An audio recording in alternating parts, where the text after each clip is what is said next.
Hello, my goblin family, and welcome to the chaos. My internet is acting up and is being really slow right now. That being said, we are gonna make this work. Hopefully it will, pick up on the fact that we're streaming and chill out in a minute. But for tonight, we are working on Umbreon some more.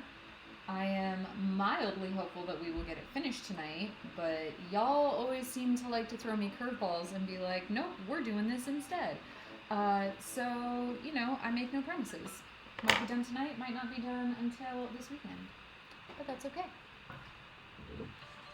That's part of what makes this fun, right? Is never knowing what the heck is going to happen on a stream. Because y'all are crazy. That's okay. I love you all immensely.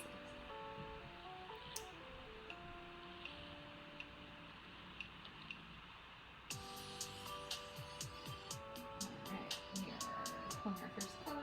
So we are still working on this color. And this is definitely the majority of the rest of this piece is going to be this color.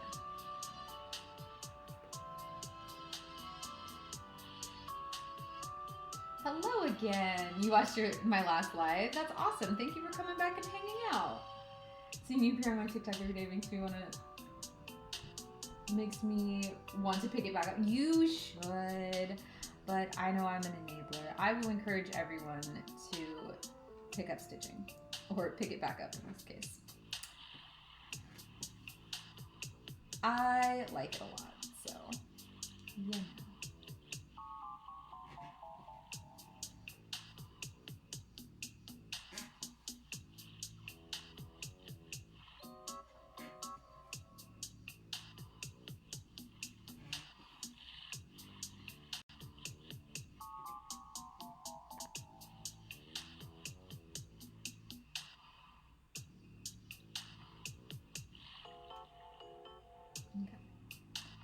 Making sure that I'm not making a mistake. We're good. Always double check if you're questioning your sanity while stitching. I question my sanity on the daily. I questioned my sanity about 5 minutes ago. Nearly had an existential crisis. It happens. I started a Disney stitch along yesterday. Ooh, very fun. What kind of Disney stitch along is it? What are you guys making?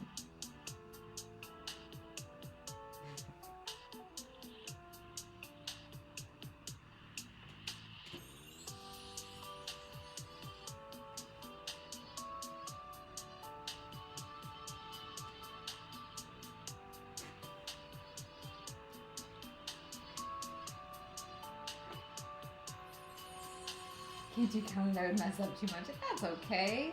That's why they have other options. Not everybody likes counted. That's okay. I messed up really badly the one time I tried to do printed. It was a hot mess, and I switched to counted and I've never gone back.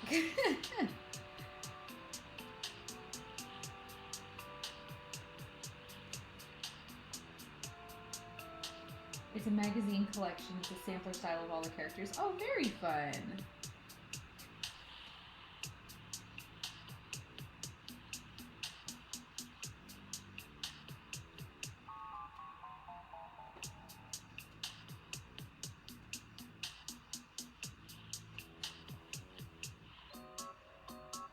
I love Stan just putting a puzzle together for me.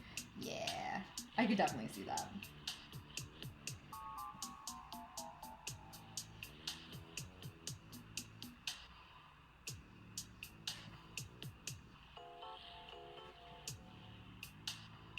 I wanted to do Pokemon but got overwhelmed by the number of them. Aw, I'm sorry that you got overwhelmed by how many there are. I am on a really big journey, my Pokemon adventure, to stitch the original 150. But of course I also have to do the rest of the evolutions because you can't just leave some of them out. But yeah, eventually the goal is to stitch all of the original 150. So,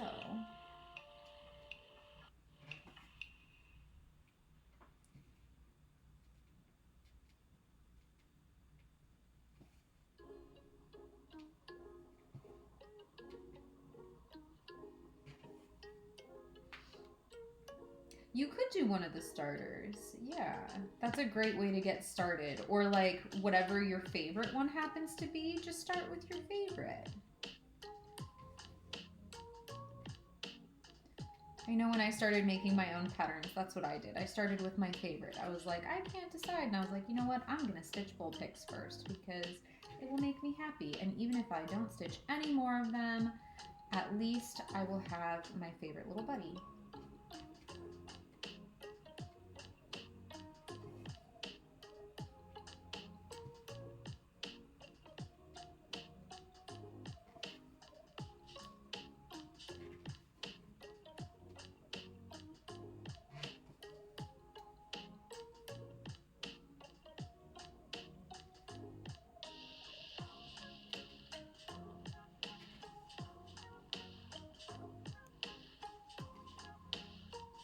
Yeah, for sure my husband will hate me getting all my gear out of the storage. That's okay. It's not that much when you compare it to like other hobbies. It's not that much. It's okay. It'll be fine.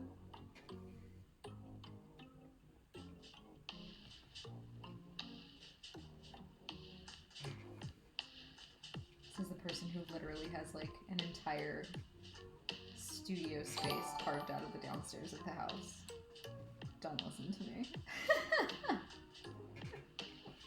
If your marriage is on the line, don't listen to me. I will 100% encourage you beyond what the marriage can handle.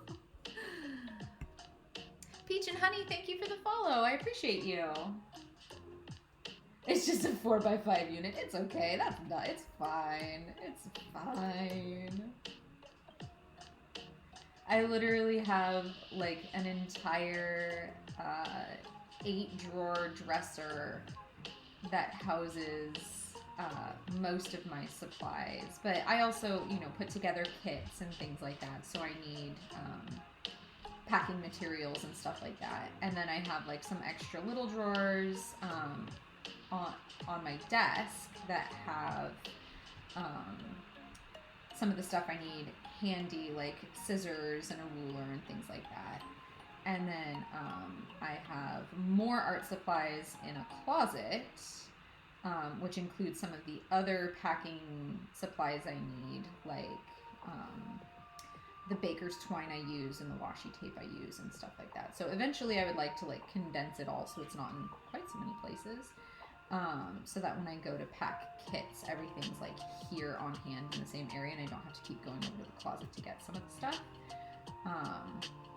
But I'm still just kind of trying to streamline my process in general. So figuring out, what exactly I need and when I need it in the process is tricky. And also, like, I have a big paper cutter and, like, that can't stay out on my desk or on the dresser. Like, it's just too big. It doesn't fit. But, like, ideally, I would love for it to just be out somewhere so I didn't have to, like, haul it out every time I needed to use it. It would just be, like, ready to go. But,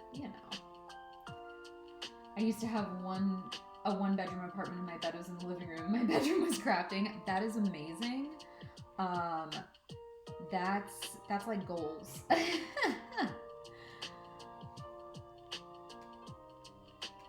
I would probably 100% do stuff like that if I ever lived alone. It would be like, well, no, the bedroom needs to be like my crafting studio office space. What are you talking about? Why does the bedroom actually have to be bedroom?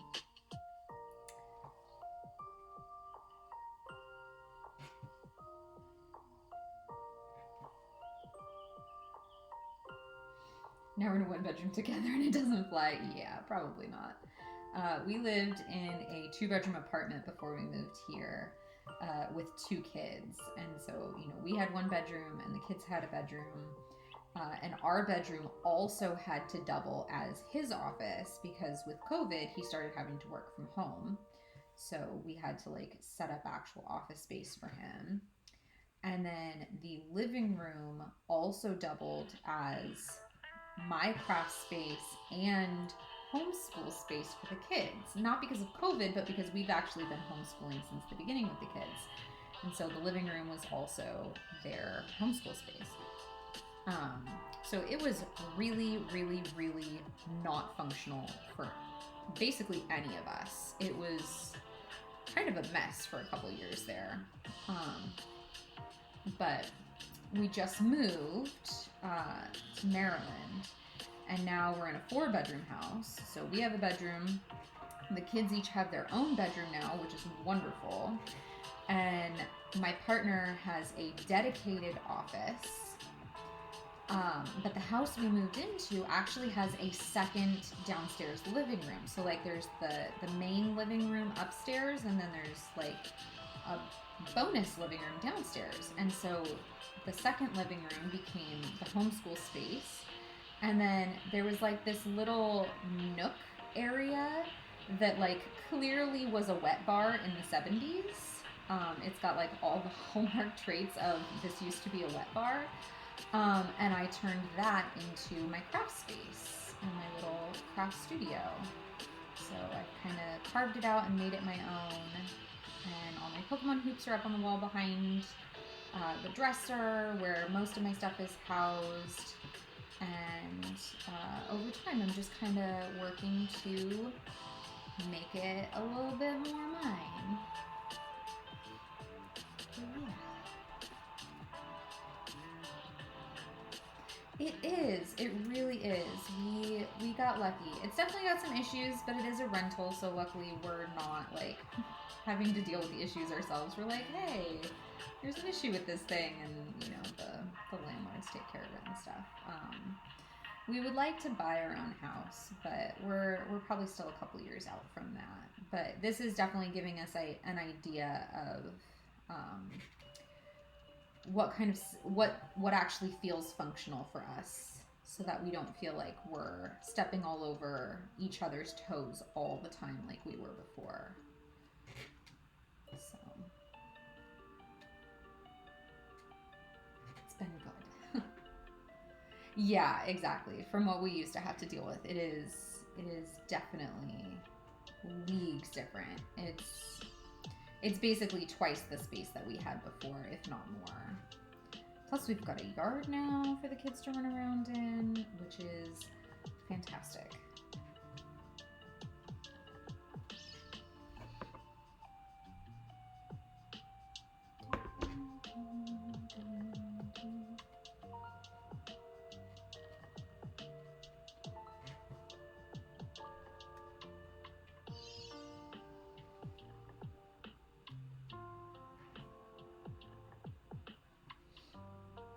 Do you have something for those that want to learn how to cross stitch? I do. I have a how to cross stitch guide that is linked over in my bio. I also have, if you're looking for Pokemon patterns, I have them available through my Etsy shop or my Patreon. But yeah, that how to cross stitch guide is going to be a great place for you to start. And if you have any questions, you can always drop me comments in any of my TikTok videos or on live streams. And I do my best to answer and teach through videos and during live streams as well. So if you have any questions, absolutely feel free to ask away.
Lazy Stitcher, thank you for the finger heart. I appreciate that.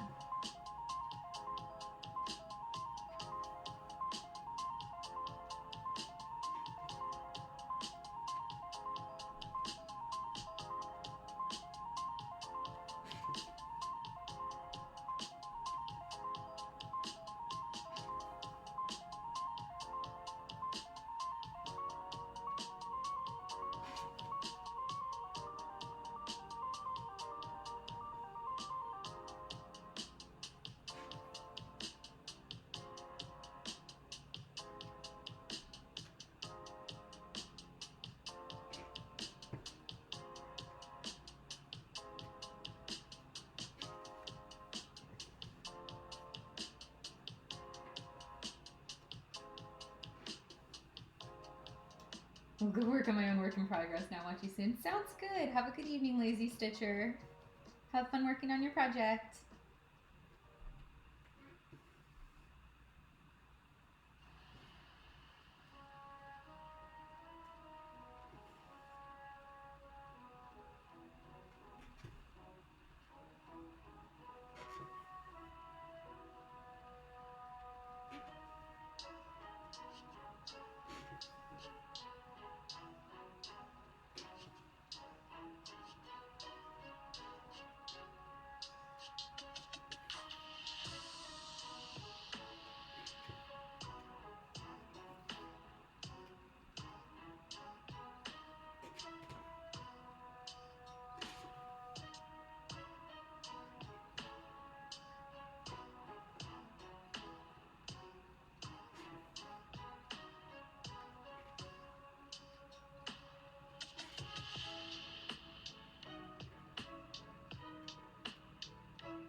There we go. So much better.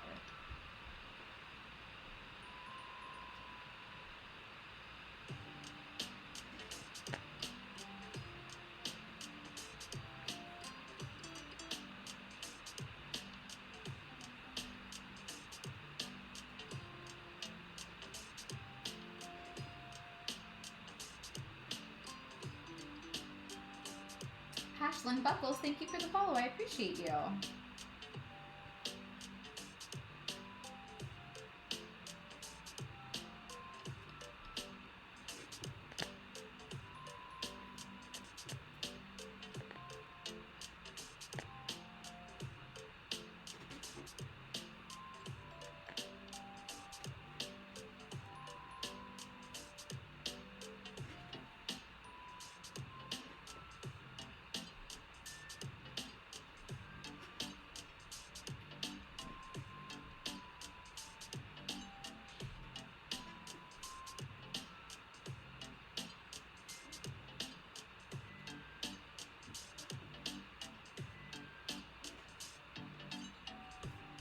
Hello, Mel.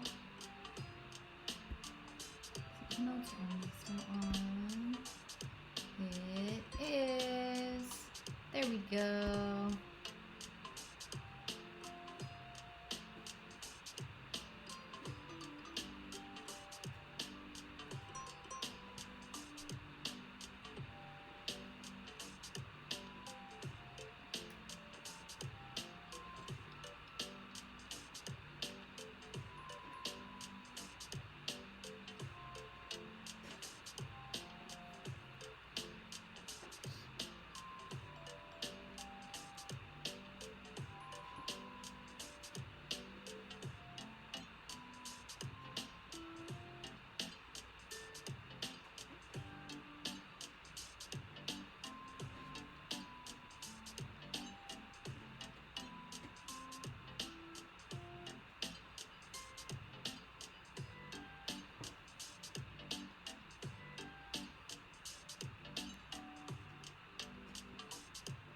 Hi Vex, how you doing?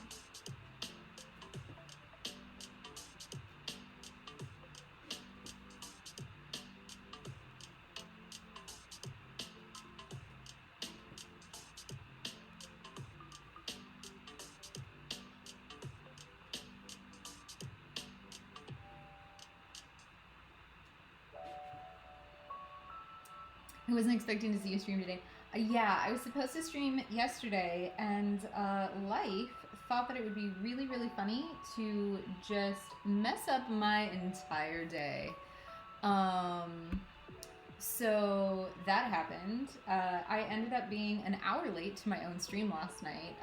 I take that back. I got home an hour after the stream was supposed to have started, and I still hadn't eaten dinner yet.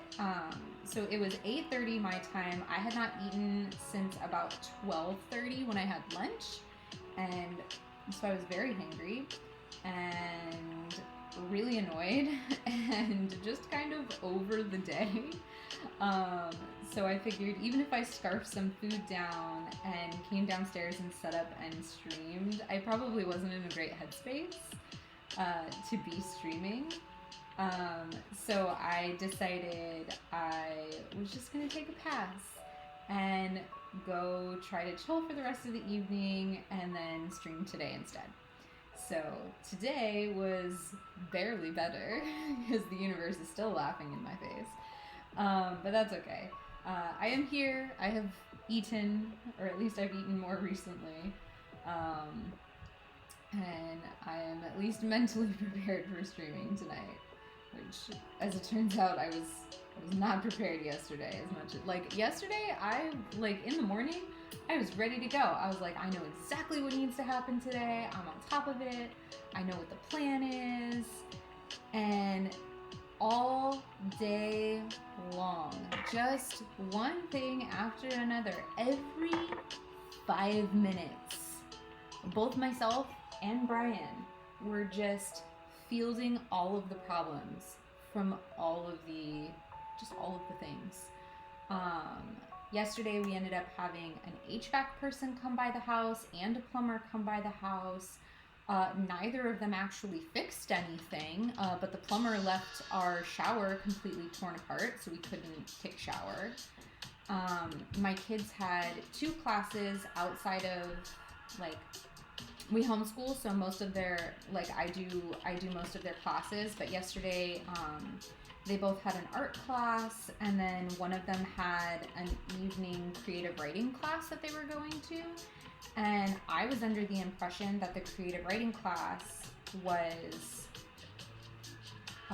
from 6 to 7, and it wasn't. It was from 6 to 7:30, and I didn't know that until we were already there, and the class was starting. And they were like, "Yep, you can come back and pick your kids up at 7:30." And I was like, I'm supposed to be streaming at 7:30. And so by the time I got her out of there and we got home, I had to grab dinner on the way home.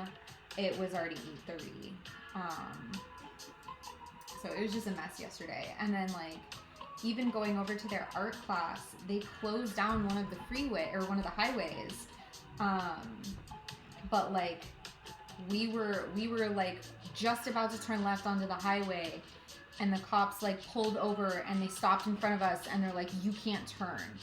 And I was like, "But I need to turn." And they were like, "No, you can't turn here. We're closing the highway." And I was like, "Well, I'm trying, like, I don't, what?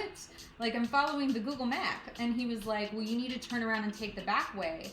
And I was just like, I literally just moved here 3 months ago. I don't know what the back way is. I don't know how to get to where we're going without taking the highway. And he was decidedly not helpful. He was like, "Just turn around and go back there and then turn." And, like, my GPS kept trying to reroute us to, like, other ways to get on the highway. Huh? No, I'm not talking to you. No. What about you? Who wasn't helpful? The police officer. You didn't know that? No, so, like, we went to turn on the highway, and the cop stopped us and was like, "You can't turn left here." And I was like, "You just let everyone coming that way turn that," and everyone coming the other way. Yeah, everybody else was allowed to go that direction except for us. And there was, like, no reason that we couldn't, except that he parked his motorbike in front of my car and was like, "You need to turn around." And I was like, "I don't understand." And he was like, "Yeah, you need to go the back way." And I was like, "What back way? What are you talking about?" And he was like, "Yeah, just turn around and, like, go down that way and turn right." So I did that, and, like, the map rerouted me to get back on the 710, like, a block or 2 down. And then that's when we got stuck for, like, half an hour, completely stopped. And then eventually we're like, "Oh, it's moving now. Like, cool. We're already late for class. Already late." So as it starts moving, there's another cop who's telling us to turn around again. And I was just like, "You've got to be kidding me. This is, like, I don't know where I'm going." So then I ended up getting stuck in a neighborhood, and, like, eventually we got there. But I was a mess yesterday, guys. I get lost a lot, like, on my best days. I am directionally challenged. So him just telling me, like, "Oh yeah, just, like, go that way," was not helpful. I needed far more directions than that. And he was not in the mood. We never did find out why they shut down the highway. They didn't give us any answers.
I am using 14 count.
Do one color at a time or pick a part, complete all the colors there?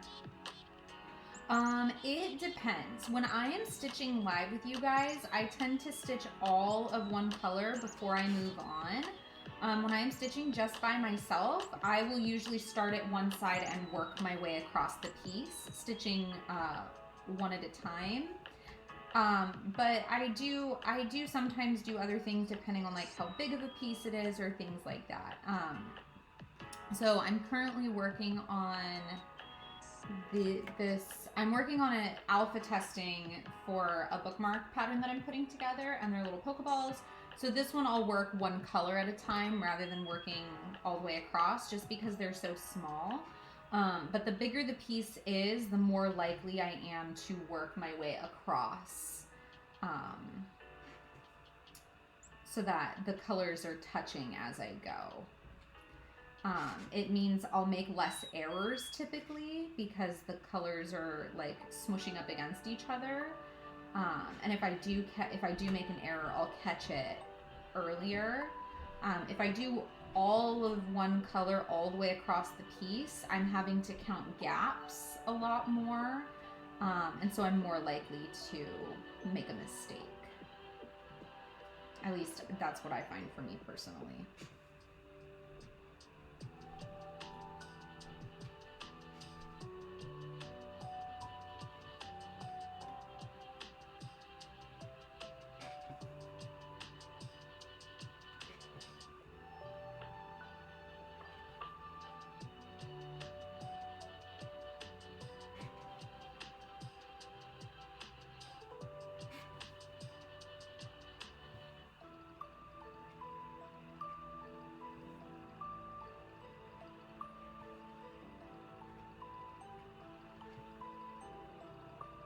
That makes so much sense. I'm gonna try that. Yeah, I mean, definitely there are so many different ways to stitch, and so many, like, there's just so many different ways to do it, and like try out a few different methods and like see what feels good. Like I said, like I don't always use the exact same method for every single piece. I've kind of worked out like what works best for what types of pieces and stuff like that for myself. But what works for me won't necessarily work for you. So like, don't be afraid to try out a new, you know, tie-on method, or a new method of, you know, how you're gonna stitch, or how you're gonna, you know, do different things. So don't be scared to try something new just because you've never done it before, because you've always done it the same way. Because you might find out that like, oh, I really like this and I want to change to doing this all the time, or even just, oh, I could see how this would work with a certain type of project, where this might work better than what I typically do, and things like that. But the reason I do all of one color when I'm stitching live with you guys is because I open up polls and let you vote on which color I'm going to stitch next. And I really wouldn't be able to do that if I was working my way across a piece.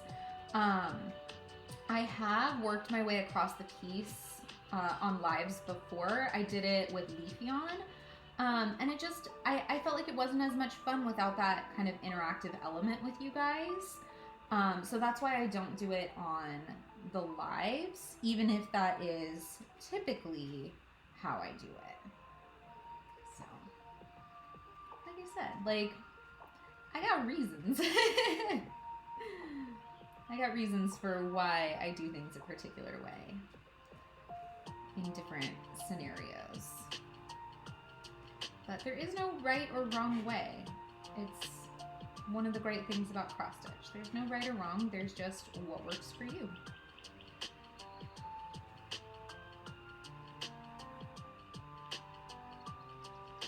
Hey Dawn, thank you for sharing the live. I appreciate that.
Who's there?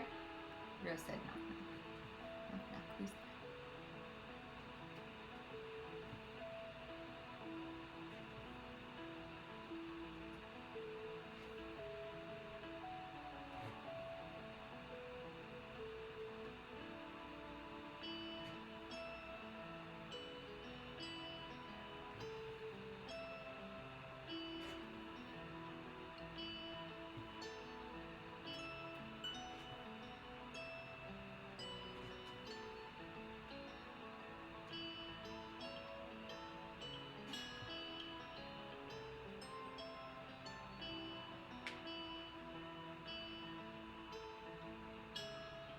Not a joke, as curious as I thought I heard a knock. Oh, that's probably one of the crazy kittens running around upstairs.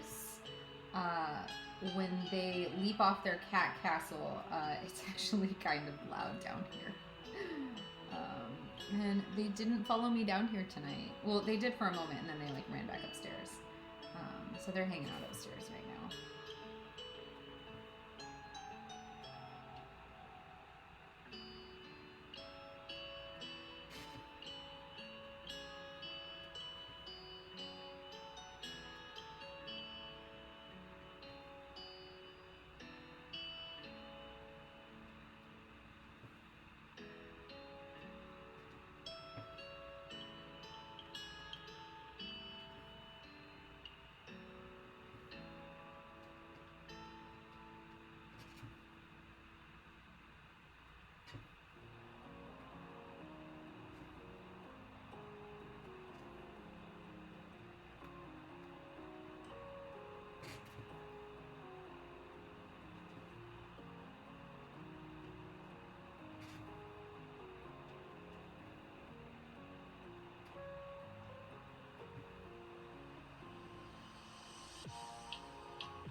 Do you have any recommendations on good places to get free patterns? I would say maybe start by searching Pinterest, depending on what exactly it is that you're looking for. Like, most of the time what you're going to find with free patterns is they're either going to be really, really simple patterns or they're going to be small patterns. There are definitely some exceptions to that. But you're kind of going to have to hunt them down. The other thing I found is I know there are like some cross-stitch designers who will offer access to like their library of patterns if you join like their email list or something like that, and then they'll send you the password to it. But I don't know, in my experience, when they add to those every month, it's kind of hit and miss whether I like the patterns and I think I would actually make them.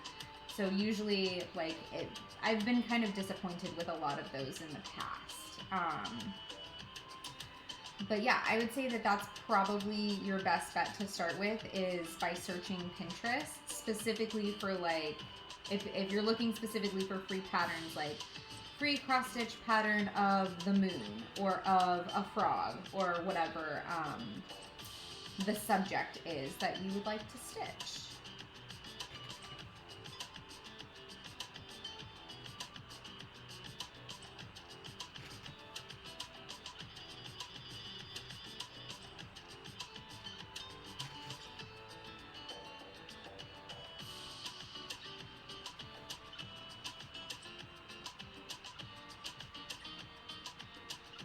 Have a good stitch session tonight. Good night, Yana. Have a great evening.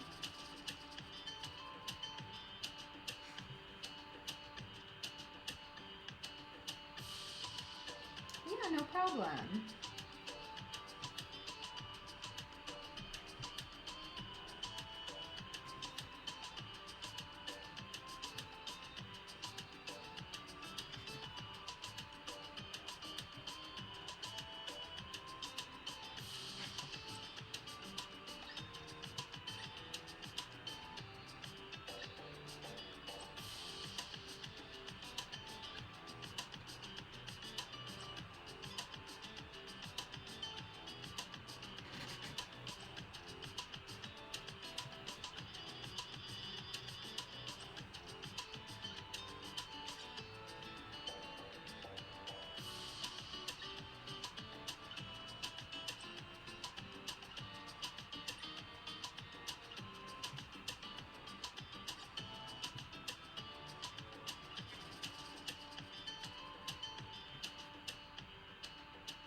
That's so beautiful. Thank you.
I thought yesterday was supposed to be the live. It was supposed to be the live. Yesterday was absolute chaos, and I did not make it home until an hour after I was already supposed to be live, and I hadn't eaten in 8.5 hours. So I was not doing so good. So I decided that I was not going to go live late, at least not that late. And so instead I decided I would just go live tonight, probably for a slightly shorter one, but at least, you know, be here for a bit. You know, starting at least at the proper time, since yesterday it was kind of such a mess. Just start to finish, my day was absolute chaos yesterday. Everything that I had planned and that I was like prepared for and ready for, just every single step of the process yesterday just ended up not going according to plan, like in the slightest. So yeah, today only went moderately better, but that's okay.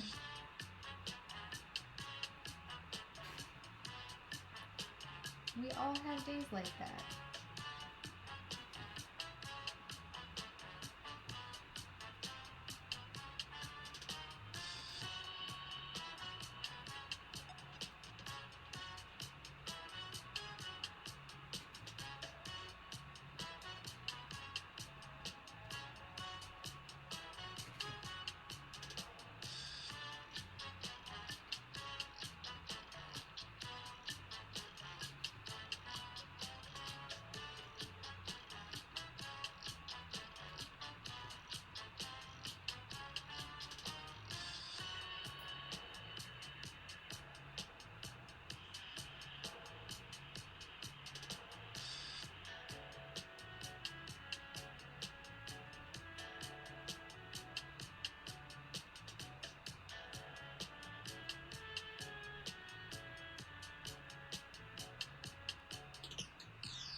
Today was slightly less chaotic.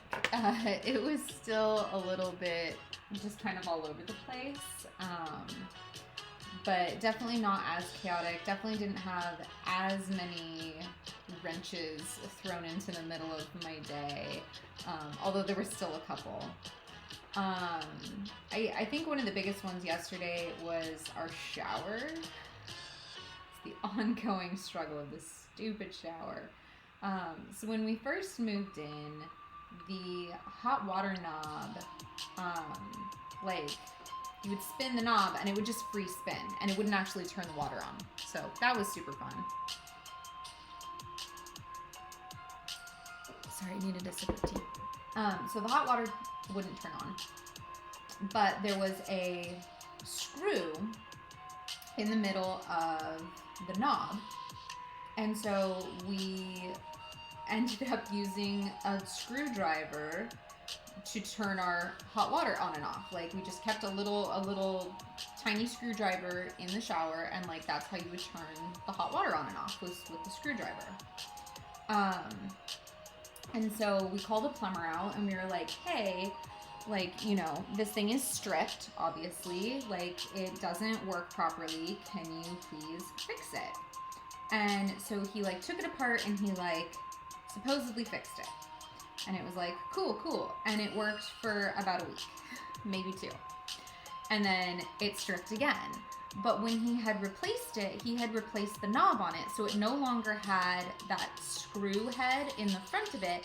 So we could no longer use the screwdriver to turn the hot water on and off. We just had to deal. So we called the plumber out again. And so he comes out again and he takes it apart again and he looks at it and he's like, well, this is a really old one and I don't know if I'm going to be able to find it, but like, let me see what I can do. So he goes away, and then yesterday he came back and he was like, hey, so I got the part that I needed. I'm gonna put it all back together. So he goes, and like, mind you, this thing has now been like fully disassembled for like several days. So we've been, like, luckily we have another shower. We've been able to shower downstairs. It's just really inconvenient. But we do still, you know, have a working shower. It's just not the one in our bedroom. So he goes to put it all back together, and it turns out that the one that he got, that's like the right one, doesn't actually fit. And so he had to go out again. And so yesterday he didn't come back. So today he came back. I think this is the 5th time he's been back to fix this stupid shower. And so he comes back today, and so now the knobs fit, but something else, like, now they're like sticking out from the wall because the stem is too long. And so like something else doesn't work, and like it immediately stripped off. And he's just like, we're just gonna have to replace the whole like faucet, knob, whatever, fixture, like we're gonna have to replace it all. And we're just like, okay, like, I don't know what to tell you, dude, but you've been out at our house 5 times now, and you're only just now going, okay, we just have to replace the whole darn thing. Like, we should have started with that. So, that was that whole thing. And then HVAC came out yesterday because our heater's kind of wonky, and, like, basically it doesn't actually, like, it's central air. It should work throughout the house, except there's several rooms that it just doesn't work in at all. And then it's finally been hot enough that we had to turn on the air conditioning. And we just moved in January, so this is our first time using the air conditioning. And there is no cold air coming out at all. It's all warm air coming out.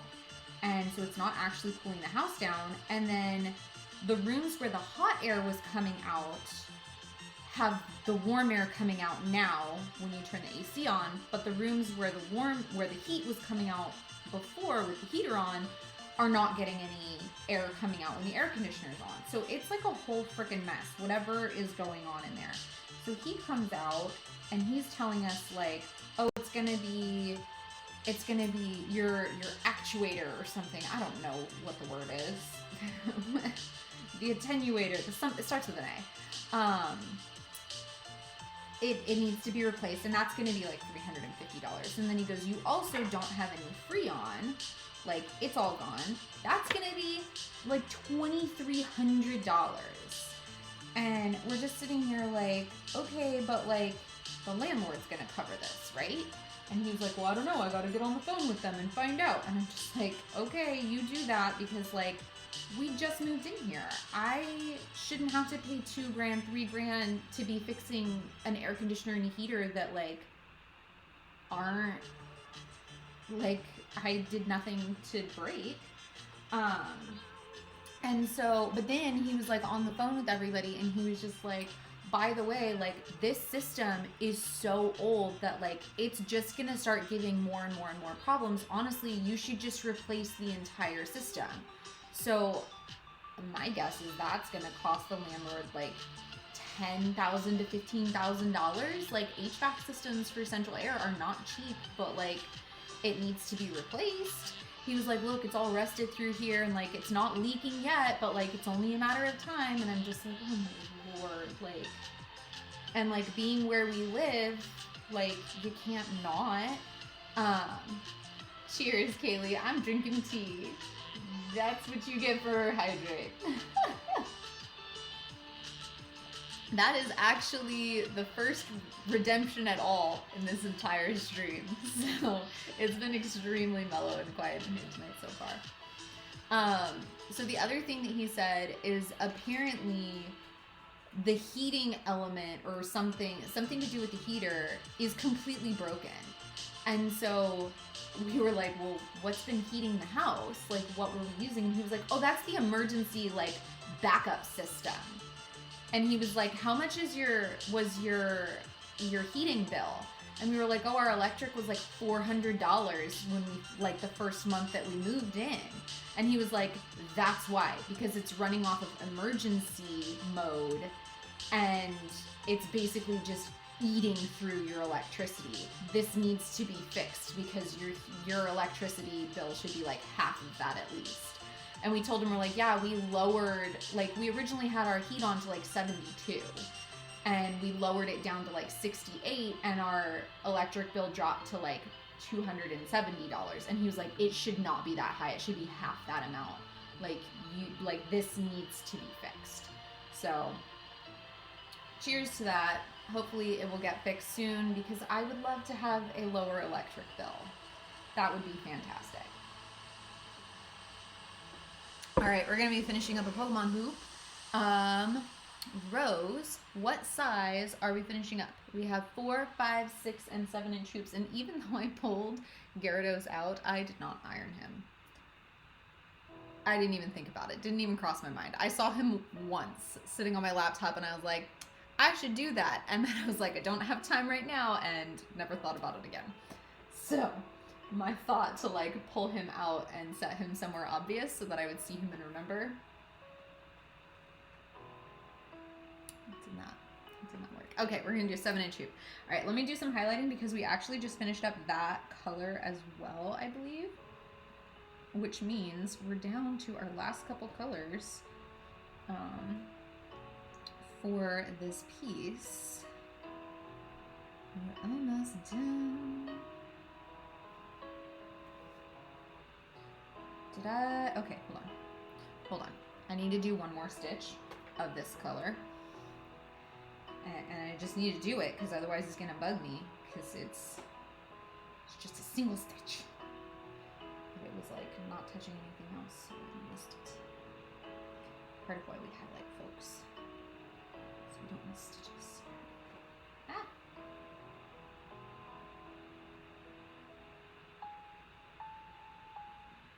It's up here on his little rim. There.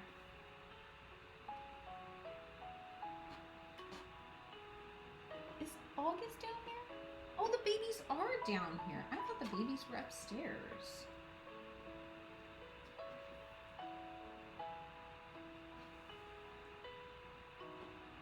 My August bear breathes like Darth Vader.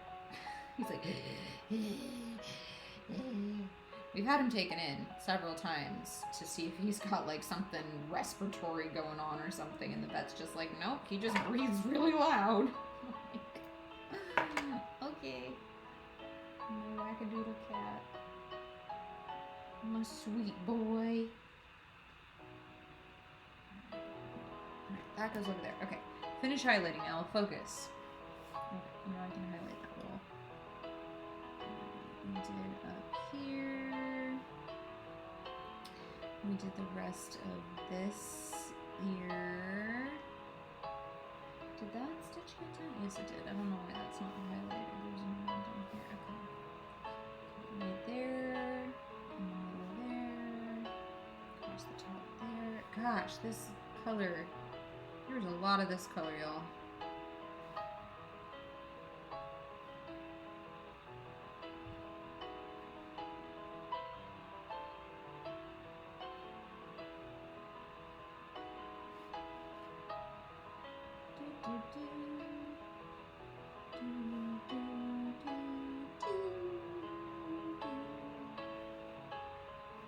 Sing wildly off key.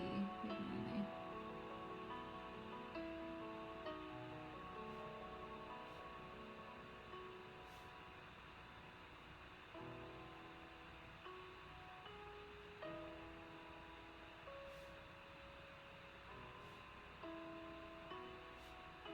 Oh my god, how much of this color is there? Okay, not done yet.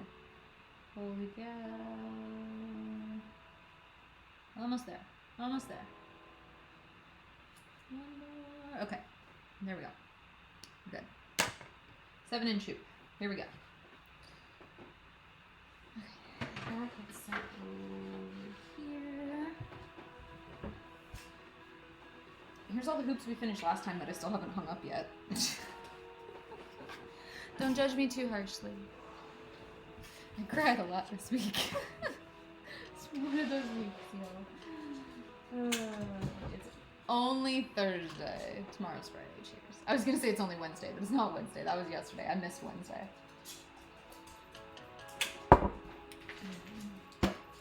Okay. 7-inch hoop. No, I didn't move the stuff for you. Oh my god. They think it's time for them. I've got 2 out of the 3 over here. Where'd you go? Sir, come back. You were begging so cutely. I was gonna show them. And then you walked away. Hello, sir. Hi. It's no time for that. Yes, hello. Oh, there's the 3rd one. I've got all 3 over here. What do you want, ma'am? That's not what we're doing right now. It's time to finish a Pokemon hoop. Rose is going to tell us who we're finishing.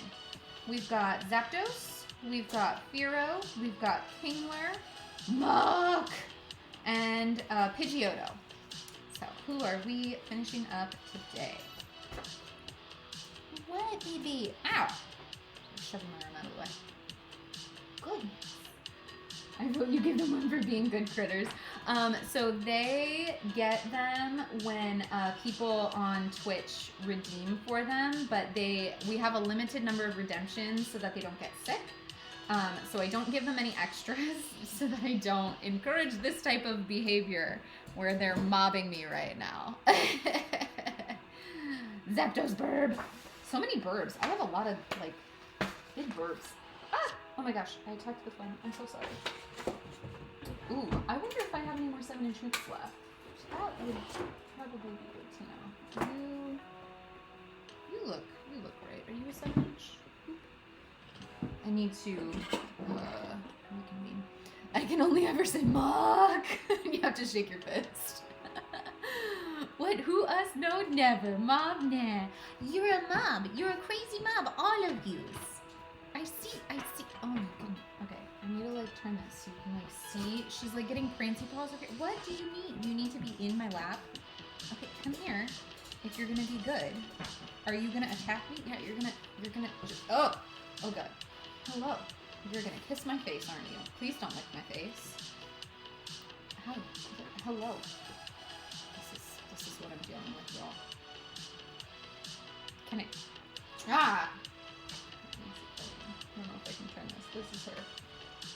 I don't know if you can see. I can't see you to know if you're aimed. Ah, don't lick my face, please.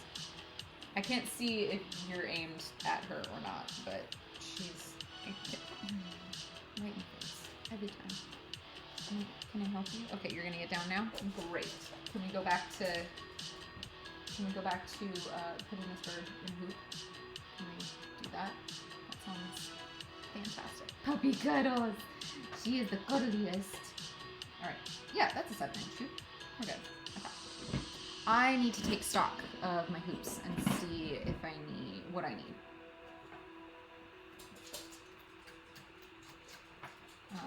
Because I know I just bought a bunch of, I want to say 4 and 5-inch hoops. And I know I had a handful of 6-inch hoops, and I thought I had a good number of 7s, but since we've been finishing so many lately, I just need to take another restock or inventory, that's the word I'm looking for. I need to inventory what I've got again and just make sure on how many I have. So that we don't run out again, because that has happened before. Okay. Get on there, bird. Electric bird. Electric bird. Come on, Twitter, someone redeem Bibbit treats.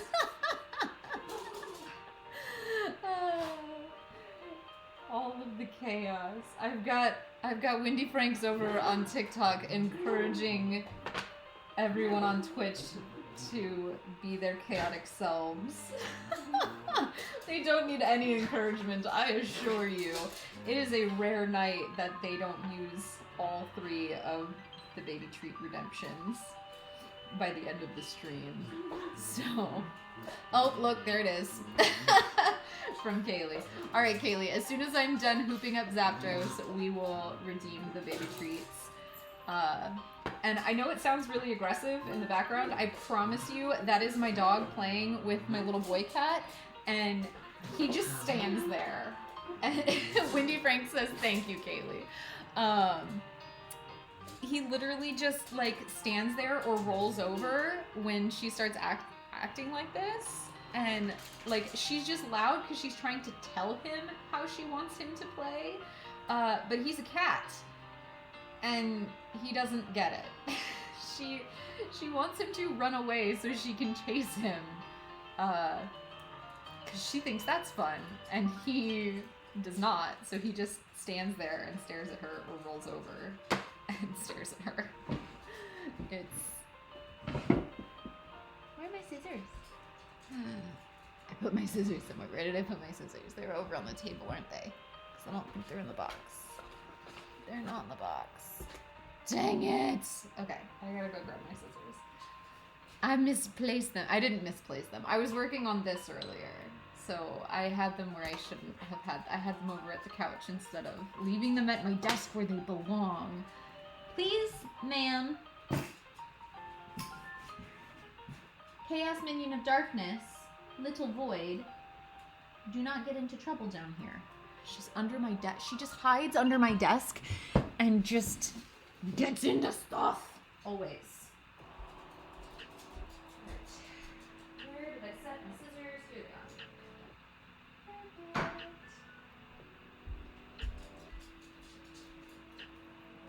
Perfect. At least I knew where I put them this time. And I didn't just like misplace them somewhere real dumb. Because I have done stuff like that before. And by before I mean all the time. Ask and you shall receive. You're welcome, TikTok. Kaley says you're welcome. You'll get to see babies in a minute. I can only redeem one thing at a time. I've tried like redeeming things as they come in. Like even if it meant like pausing what I was doing to like redeem other stuff. And one, it caused too much chaos in my brain and I started forgetting what I had done and what I hadn't. And two, the babies started mobbing me while I was finishing a hoop. And that doesn't end well when I have a needle in my hands and I really don't want the babies to get hurt.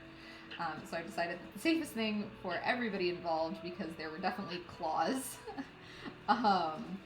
is for me to just redeem one thing at a time. So right now that means finishing off this hoop. Because this is the only way that I get any of my hoops finished, believe it or not. Actually, I have a couple more hoops that I need to finish, but I want to stain the hoops before I finish them. It's the Woodland Raccoon and the Woodland Fox pieces that I showed on Discord, and I did a time lapse of the fox on TikTok.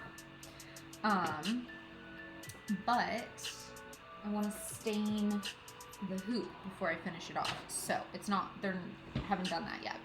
So I'm not ready to finish those off yet.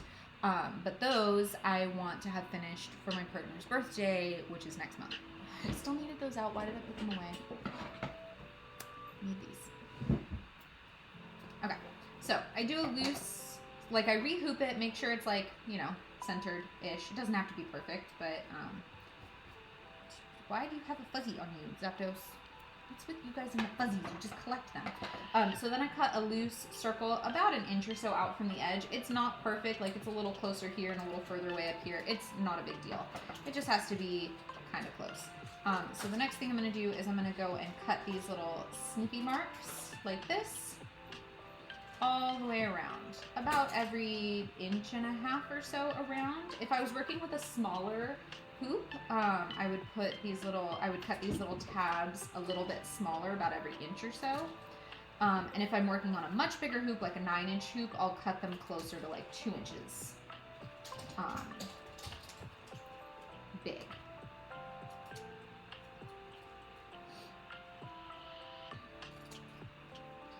And just go around like this, just kind of eyeballing it. Does not have to be perfect. Just needs to be close.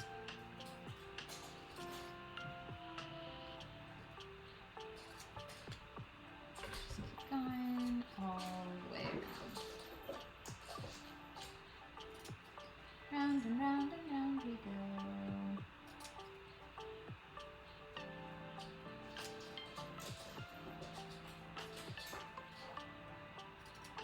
It's kind of a big tab on the top floor. That's okay. Right. So next we're gonna pull just some random. This is just kind of my random junk thread bin. And I usually do a coordinating color. So Zapdos is all yellows and golds and that kind of thing. So just gonna snip a big piece of this. August and his spring toy. What are you doing? Okay. I'm gonna split the floss. When I am finishing up the back of a hoop, I do 3 strands of floss. I know when you're stitching, you typically stitch with only 2, but 1, like I said, this is like my junk thread, so I don't really like, it's just a mess of whatever. I used to make a lot of friendship bracelets and stuff, so that's what this was like my bag of random colors of floss for friendship bracelets. But now it's just a big bag of floss that I use for finishing off the backs of hoops. Did you finish Umbreon? No, I didn't. Umbreon is right up here. We're just taking a quick little pause so that I can finish stitching the back of this down so that this one will be ready to hang on the wall. Just like I finished Abra on the last stream, so he's ready to be hung up on the wall once I sit down and go get the nails and the hammer and do that. I don't know where the nails and the hammer are. I need to ask Brian. He hides the tools from me. Not because I'm a danger, but because they're his tools. So he like puts them in his office or something. I don't know. I'll find it eventually. But yeah. Alright, so we're gonna lay these on top of each other, and then we're gonna stitch through where they overlap. And then I'm gonna do that with the next set and go down this time. And I'm just gonna switch off going up and down through these all the way around.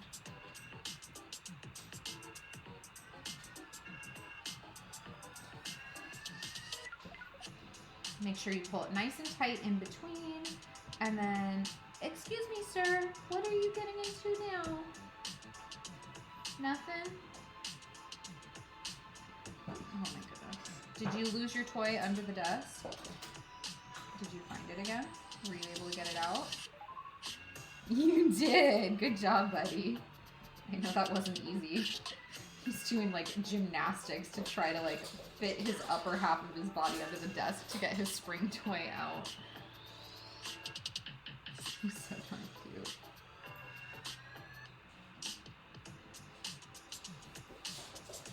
His tool's his job to hang the finished hoops. He does actually hang them for me. I don't think I've hung any of these. I think he has done all of them. I'm always like, hey, I need to hang some hoops. Where are the tools? And he's like, it's okay, I'll come do it. And he like brings the stuff out, brings the stool out, and he's like, where do you want them? And I just like show him where, and he's really sweet about doing that for me. Like, I'm completely capable, and he knows I'm completely capable. I think he just likes to be part of the process in some small way, you know? So I think it's really sweet that he's always like, it's okay, I got it.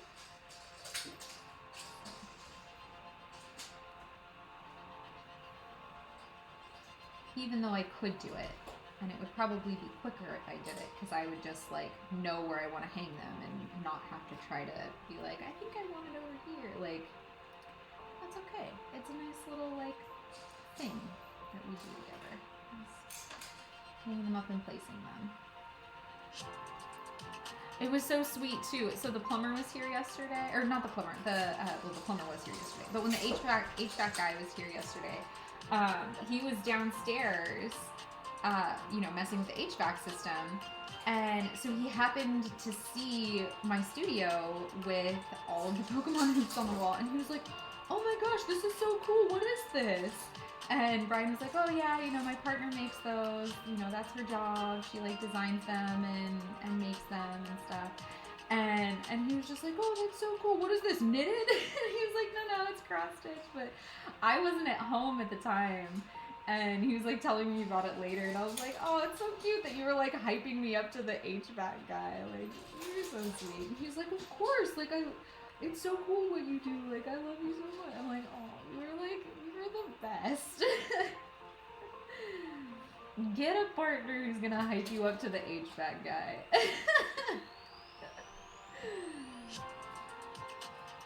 That's awesome. Is his love language service? It is.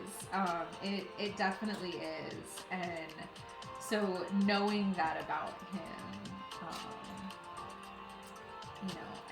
it's hard for me because I grew up in a household where I was led to believe that I was a burden, and so having to take care of me or having to do things for me was burdensome on other people.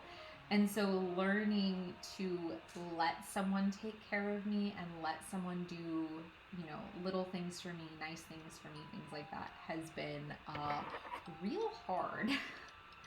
That has been a learning curve for me because I'm not good at it. I am not good at accepting that type of love. So I'm working on it because that's his type of love. But yeah, here is Zapdos, all finished.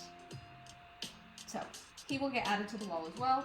We have a whole bunch we've got 3 big ones, and I think it's 3 7s and I think this is a 5 to add to the wall. And I don't even know if I have room for 3 7s up there, honestly. We have a lot of 7s, but that's okay. We will figure it out. And by we, I mean it's my problem for a later date. For not right now, not today. That is future L's problem. Okay, and before I forget, here's your token.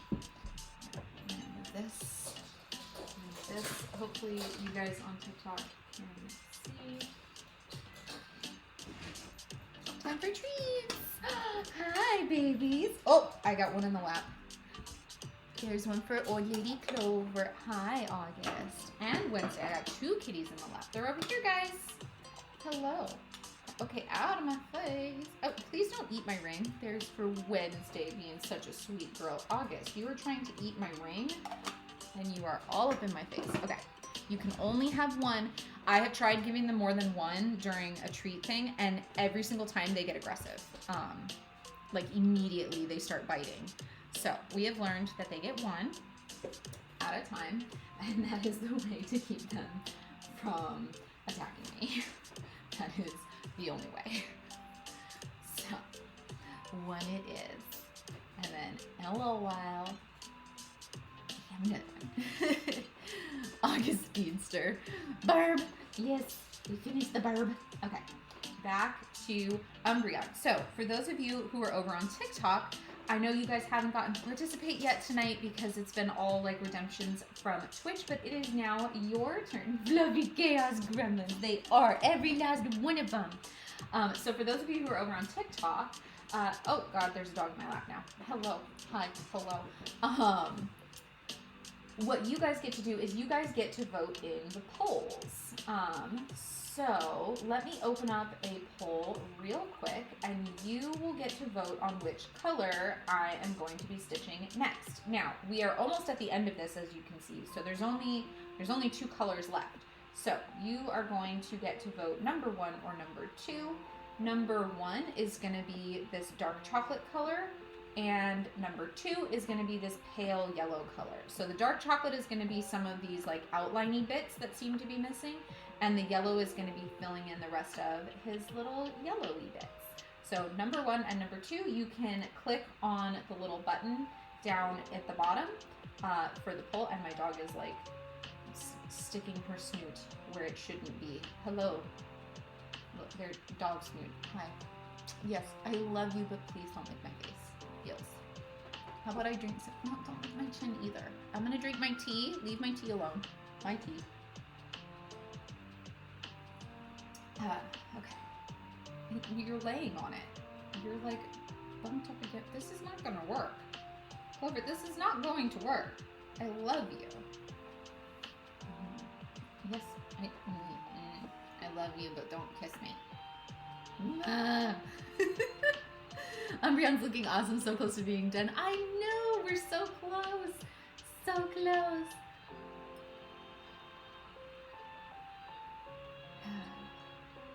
Alright. So, Dog is moving again. Seriously? You're gonna lay underneath it. That's not gonna work for anybody. How am I supposed to work? You're just licking my arm now. She's resting her chin on my arm. I can't, it's the law. I can't move her. She's too cute.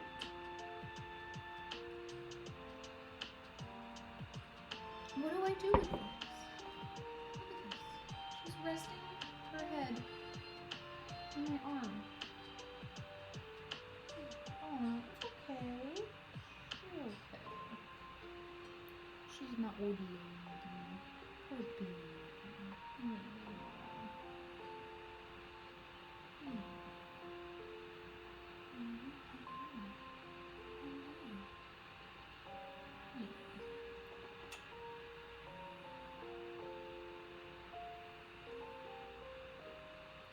Oh my gosh, she had a tick on her neck the other day, and like, mind you, I grew up in Southern California, which is a desert, and we don't have ticks there, and she has lived her entire life with me, so of course she has never encountered a tick before either.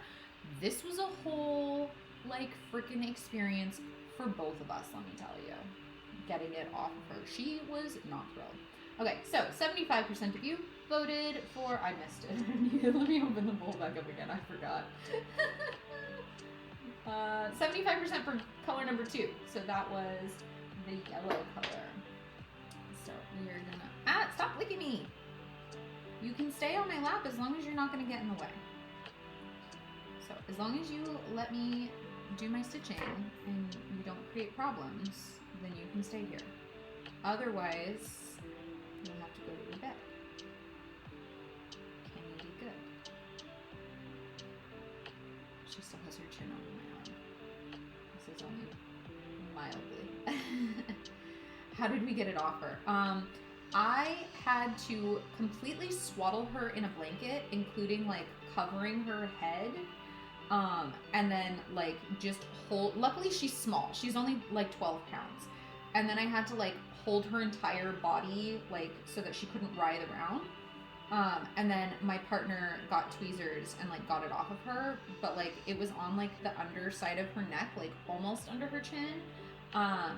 And it was like a whole mess. She was like big mad by the end of it. To the point where like I couldn't just take the blanket off of her. I had to kind of like gently toss her and the blanket still wrapped around her like to the other side of the bed because she was so mad. And I was worried that she was going to like snipe at me if I just like let her go, because she was making some really not happy dog noises. And it took literally all of my strength to hold her still because she was so like freaked out by this. So obviously we ordered some tick medicine for her, and as soon as it arrives, she will be getting that. And I am hoping that I never have to do that again. Although I did call our vet and they were like, oh, if it's still on her, you can bring her in and we'll take it off for you. And I was like, wish I would have known that 10 minutes ago, but like, no, we got it off. But next time I will definitely bring her to you and let you deal with my dog who wants to go slightly feral if you are trying to get a tick off of her, because yeah, she's not happy. But yeah, all is good. I'm glad I saw it. Luckily she's white colored and she is not a very like furry dog. She's actually like nearly hairless. Like her fur is very thin. So it was very easy to see it. So like that's good. The couple times like she started to get fleas, like she's had like a flea, and we can always see them before it like turns into any kind of infestation or anything like that. So because again, she's white, so the little black bugs stand out really well, and then she doesn't have a whole lot of hair, so like you can just literally see them walking on her if she has anything. So yeah, so we're usually able to, you know, get stuff like that like really quick. So she's much happier now. We're not dealing with that. I missed it. Oh no, I'm so sorry.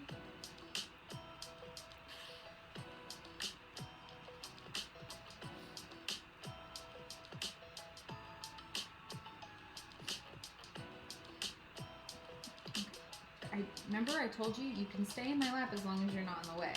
But you're starting to be in the way, Bubba.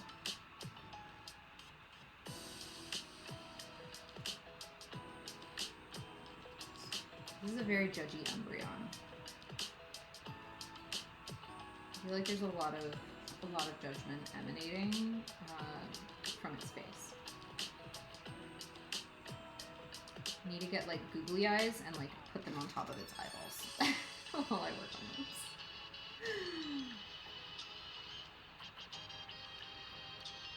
That's it. That's what I'm doing from now on. I'm just putting googly eyes where their eyes go until we're done with it. That sounds like the right decision, right? Can you go through?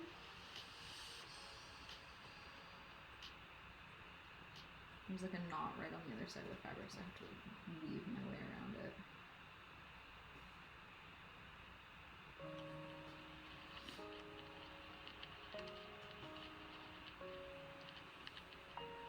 Awesome work, thank you.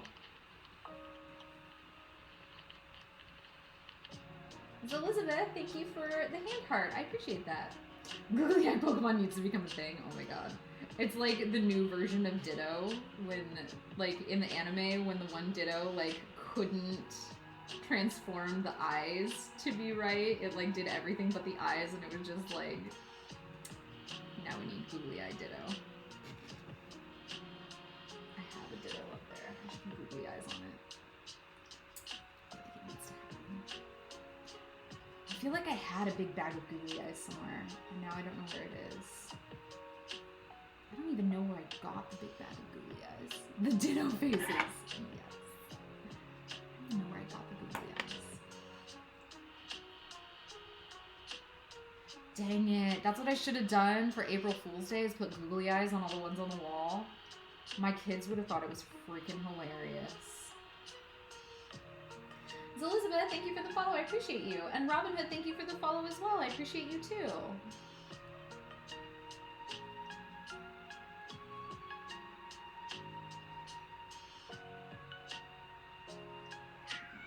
Oh, really? Tell me more.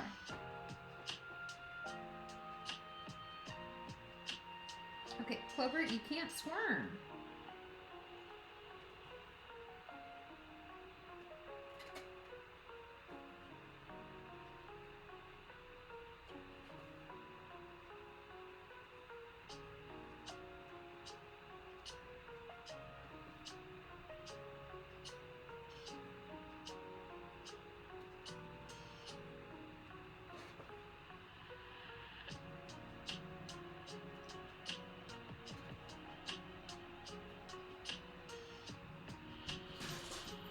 Oh, Lord. Who just fell? Somehow I think it was her. Which doesn't make a lot of sense. It's usually him. Oh. Now they're playing.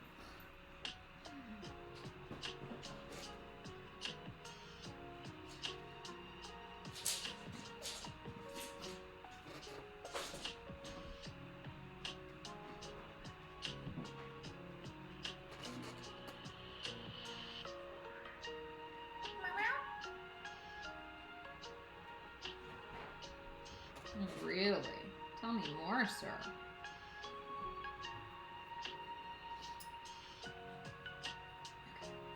Okay. I need my arm back.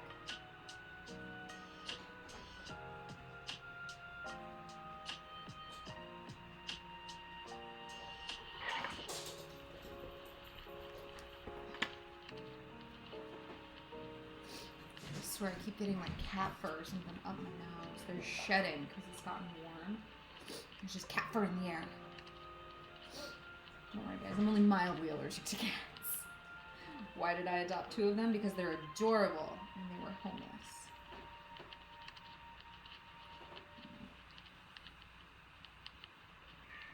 Oh, really?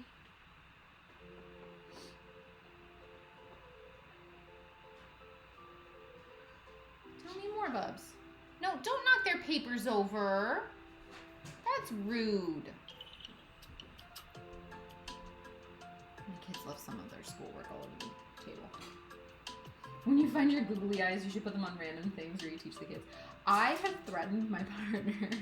He goes on work trips sometimes, and I keep telling him, like, when you're going on your work trip, you're gonna just come home to find googly eyes on everything, like the fridge and like just random, like on the clock and on like random stuff. And he was just like, really?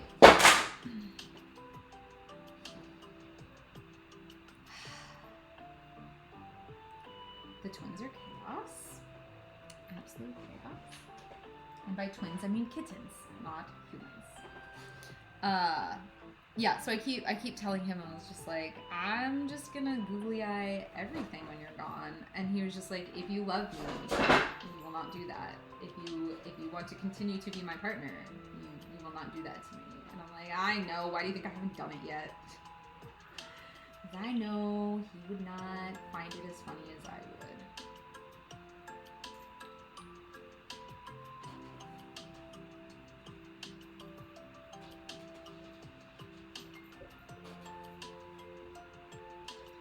I would find it hilarious.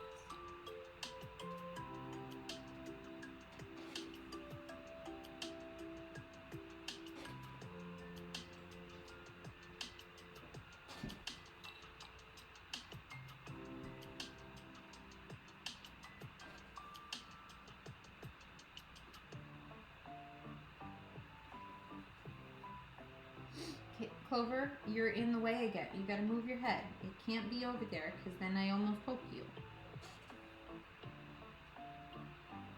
It's like right where my arm needs to be. Yeah, I know, I don't want to poke you. I know you don't want that either. So you gotta keep your head over on top of my arm instead of under it.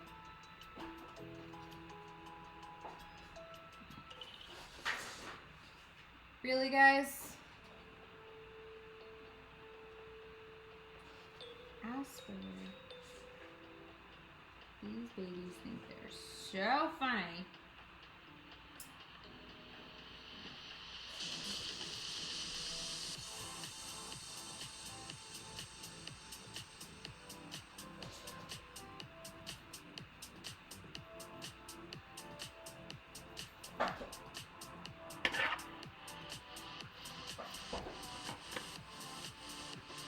They are funny.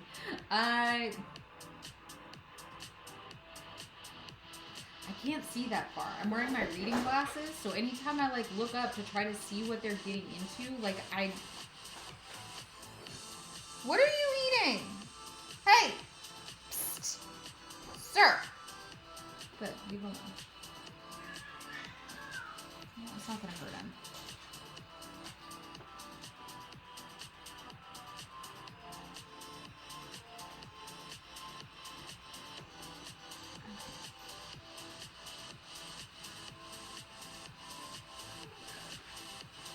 I don't know if you can like hear him like talking. He's so loud.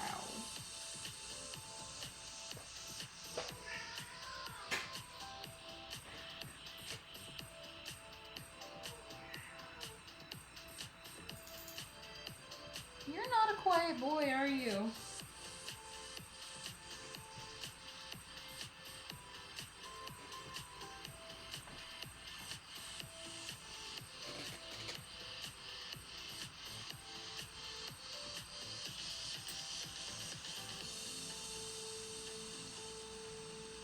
Oh goodness. Clover, did you just fart on me? Because I swear, doggo, that is not okay. I let you lay on my lap. Oh my god, you did. Okay, you know what? You know what? You gotta get off my lap. If you're gonna just lay here and fart on me, it's not okay. Okay, I'm trying to set you down gently. Stop squirming. Big dog.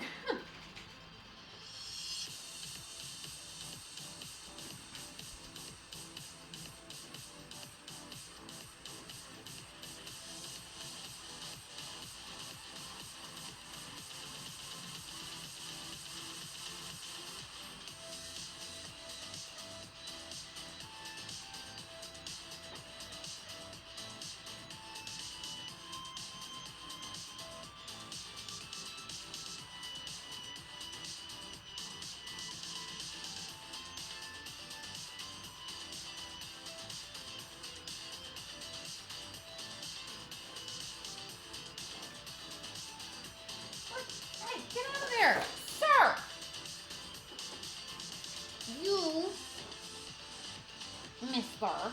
R.S. Tinker. Ow. Say hello. Will you say hello to the people?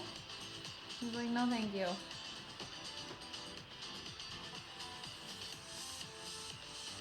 He's gonna get into trouble again, aren't you, if I let you go? I'll let you go. Promise to be good. Make good choices. He's not gonna make good choices.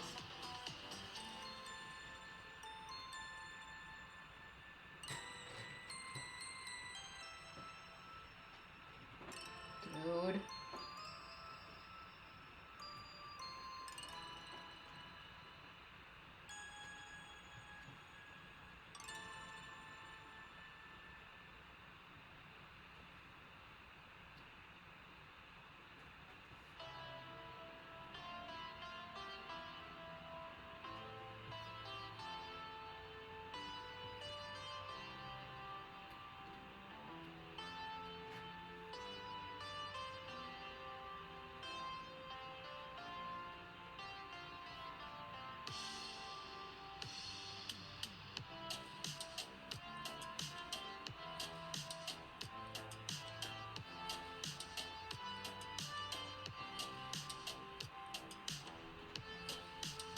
Alright, that is it for the yellow. So we just have a little bit of that dark brown outlining to do, and then just a couple of little spots of white to add the soul to the eyes. So, snip that yellow thread.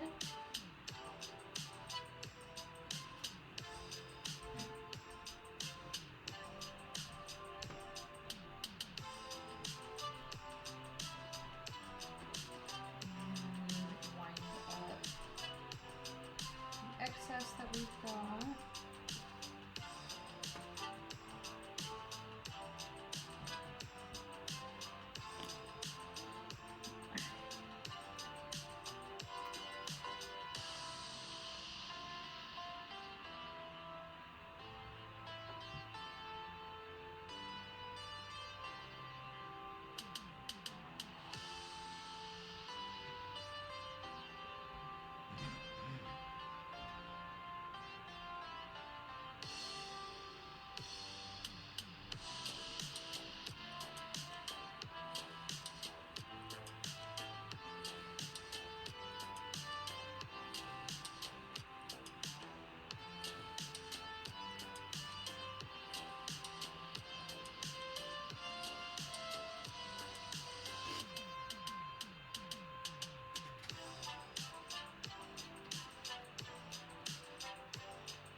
What's the silver on the Umbreon? So I have based my patterns off of the actual sprites. So if the colors look different than what you like would picture in your brain that they should look like, it's because I have done my best to match the colors from the original sprites with the DMC floss colors.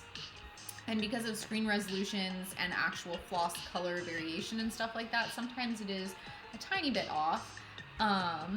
But if I pull up, hold on, let me see if I can show you.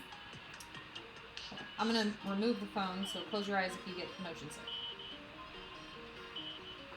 Okay. Unplug it. Okay, so that is the sprite that I based this pattern off of. So as you can see, like, it is a significantly lighter silvery gray color. So this was the closest that I could do with the DMC floss colors that are offered. So anytime you see anything a little funky with any of my patterns, I know somebody else had made a comment about Arcanine having like some light spots that look almost like knee pads where the color changes to a much lighter shade. It's the exact same thing. Let me, hold on.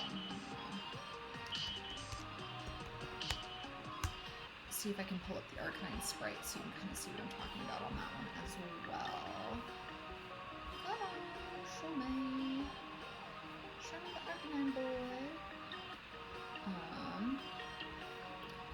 This is the Arcanine sprite that I based my pattern off of. So you can see like right in here and like his other like little kneecaps.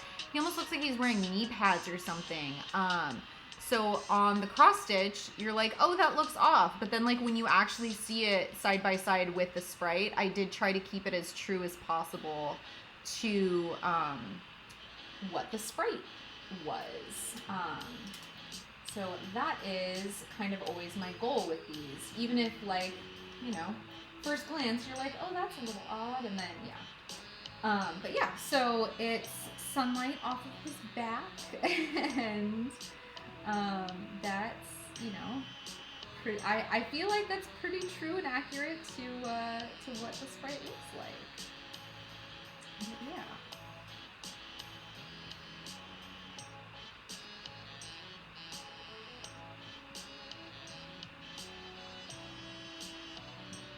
It's harder to tell from the pattern with the symbols, but once you stitch it, it looks just like the sprite. Yeah, when you're actually stitching it, you always go through a phase where you're just like, oh, this doesn't look right. And then when it's done and you take a step back, like when you see the whole wall of mine, like behind me, you don't even second guess any of them. Like once you see, you know, them completed and like up on a wall and you take that step back. And I think that's an important part of the process is trust the pattern until you're completely done and then take a step back and look at it from a few feet away rather than like right up close and personal. And they start to look a little more right, if that makes sense. Oh wow, you have an entire wall. Not an entire wall, but I am working on it. My goal is to stitch all of the original 150. How many do I have on the wall right now? Hard to count. Hold on. 3, 6, 9, 12, 15. 16, 17, 18, 19, 20, 21, 22, 23, 24, 25, 26, 27, 28. Oh, Jesus. I lost one already. 1, 2, 3, 4, 5, 6, 7, 8, 9, 10, 11, 12, 13, 14, 15, 16, 17, 18, 19, 20, 21, 22, 23, 24, 25, 26, 27, 28, 29, 30, 31, 32, 33, 34, 35, 36, 37, 38, 39, 40, 41, 42, 43, 44, 45, 46. I think I have 46 on the wall right now, and I have 4 more ready to go up on the wall. That I need to get my partner to help me hang them up. And I have a bunch more that I have stitched, but that I haven't finished the backs of them yet. So we're working our way through it. But also, I originally started stitching them with patterns made by somebody else. who took their patterns off the internet and they're not available any longer. So I started making my own patterns. So now I'm going to be going back and redoing a lot of the ones that are on the wall to be made with my own patterns. So that's going to be a process. So even though I currently have 44, I think I said, I don't remember, however many on the wall, a lot of them are going to have to be restitched. Some of them on the wall are from my own patterns. But yeah, I'm starting my journey over again, and that's okay. It's a process, and it's about the journey. It's not about the destination, because I don't know what I'm going to do with myself when I'm done stitching them all. But yeah. This is pretty cool. What's this called? This is called cross stitching. I'm specifically doing counted cross stitch, but there's also printed cross stitch as well. There's a couple different kinds. I've tried making an Umbreon, but it's literally so big. It's taking me a year and a half, and I'm not even halfway done. Aw, but it'll be so cool when it is done. Can you make a Fennekin pattern? I can make patterns for any of the Pokemon that are from the first 5 generations. At Gen 6, they changed their art style to be like 3D rendering instead of the sprites, like the pixel sprites. And I have not figured out how to translate those well to cross stitch yet without them being massive. So I have done a couple of them that are massive, i.e. Sylveon and Mimikyu. But basically, other than that, I'm kind of not going to touch anything from Gen 6 on for now. So I'm not sure what generation Fennekin is from offhand, because I lose track. But yeah, so if it's from Gen 1 through 5, yes, I can. And if you would ever like to special request a pattern, you can always shoot me a message through my Etsy shop, and I can put that together for you.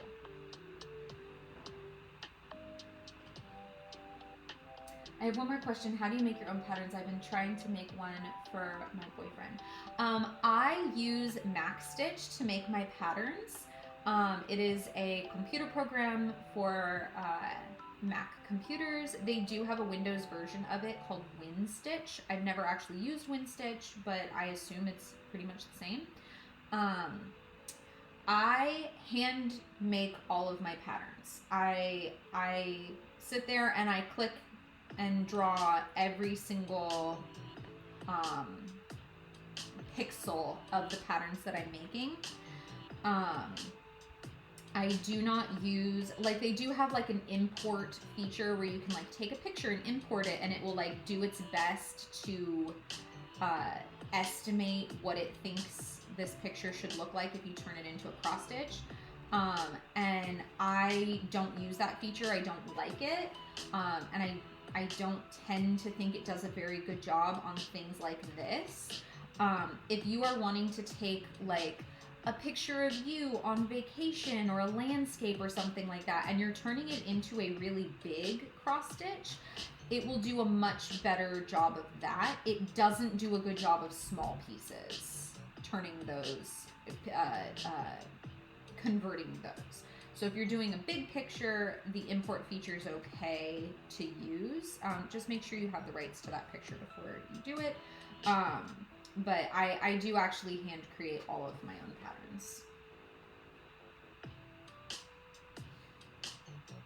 Thank you so much, your godson, for telling me that. No problem. No problem whatsoever. But yeah, MaxStitch and WinStitch are pay-to-play programs, so you do have to purchase them. The nice thing about them is they are not like monthly subscriptions. Like a lot of programs have switched over to like, oh, it's a monthly subscription. You only have access while you pay for it. MaxStitch and WinStitch, you buy it once and it's yours. So that is nice. I will give them that.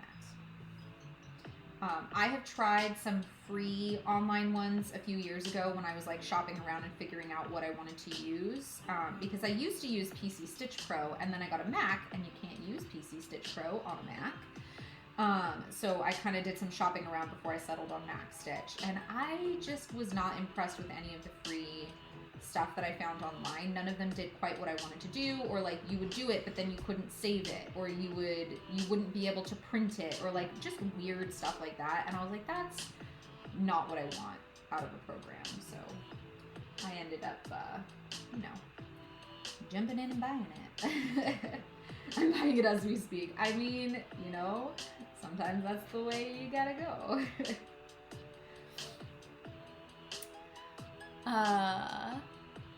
Same with Charizard shading and shadows. Yeah, some of them, like, as you're making it, you're just like, this is not gonna be right, and then it's finished, and you're like, oh, no, that is okay. That is what it's supposed to look like. Poliwag is so cute. Aw, thank you. I got my Kit of the Month in the mail today, and I got the outline done so far. Oh, good. I'm so glad you finally got it. You're working on the outline. I have not stitched any of the Kits of the Month yet. Even though I have sent them out to you guys, I have not made a single one yet. So I know I want to do the deerlings. I know I want to do the seasonal deerlings, because I think those would be super, super cute to switch out every month, like which one was hung on the wall, or every month, every season. And I know I need to make Poliwag because that's part of the original 150. So theoretically, I want to sit down and do Poliwag.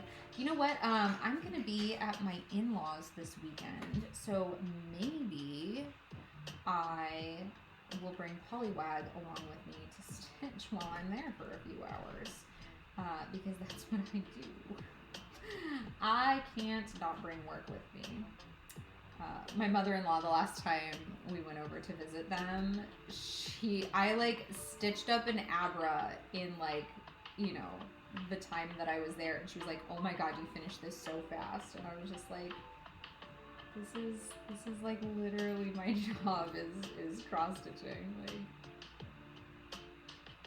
I didn't even bring my hoop stand with me. Like, I was just like doing it with a hoop, like without it in the stand. Cause like, I don't know, like I guess I would feel kind of weird like bringing a whole hoop stand with me to like visit. Be like, by the way, I'm here to work. Hi, Maddie. How you doing?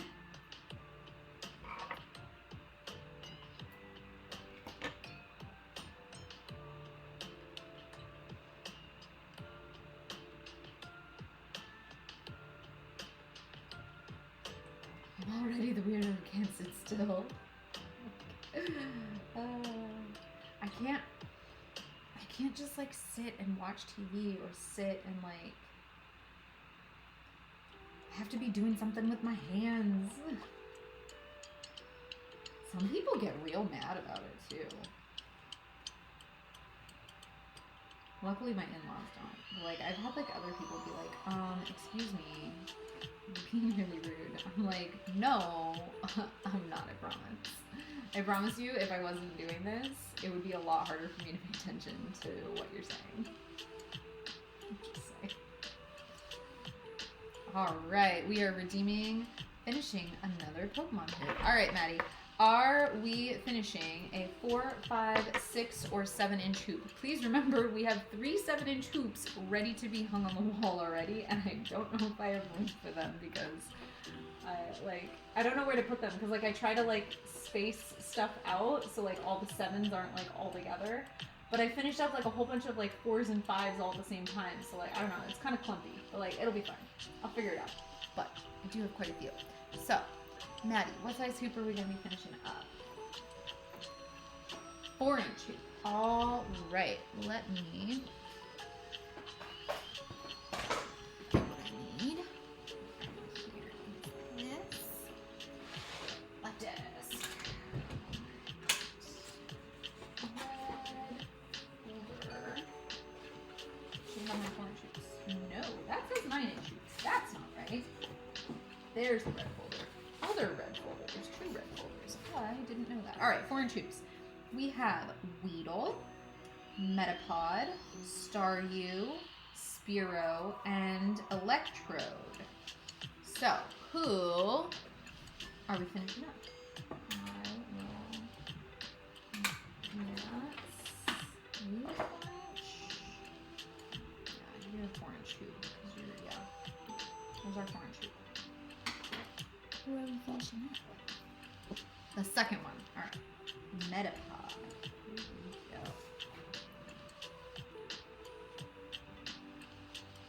go. Need a drink of tea. Always. Always pause for a tea break. Alright. So here we go with Metapod. I always forget to move this camera down so you guys can actually like see what I'm doing. Like both of the cameras so you can actually see what I'm doing. I always like show finishing hoops from like super high up. Oh my god, why is that so... no. Hold on, I got pliers. He's stuck. Give me the pliers. They're in the drawer, but I can't see in the drawer. Give it a make. Down. I really need to take the tag off these pliers.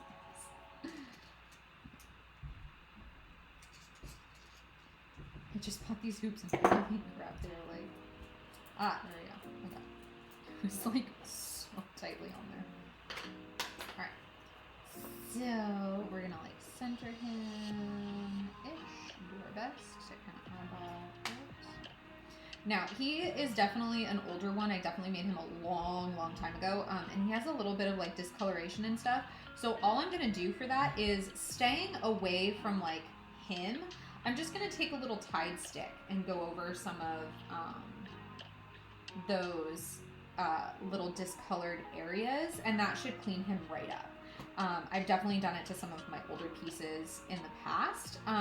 And the other thing I do, if you notice that over time they start to collect dust, because they are like mildly three-dimensional and they will collect dust over time, especially like up around these edges, but also on the face of them. The face of them, I just take a lint roller, like find a really gentle lint roller, and I literally just like go over them super gentle to get, hold on, I need to go back to tighten. But yeah, I just lint roller them to that.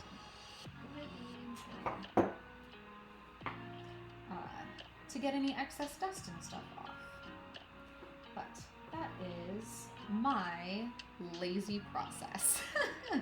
Because I am all about minimal effort for stuff like this. Okay, so he looks on three sides like I should be able to do the sewn edge, but on this side, I think that's just gonna be a little bit too short to sew that side shut. So I think I'm gonna go with the super glue method on this one.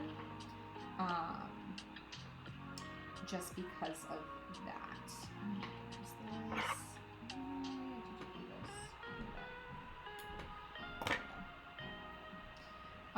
So yeah, I'm gonna go with the super glue method.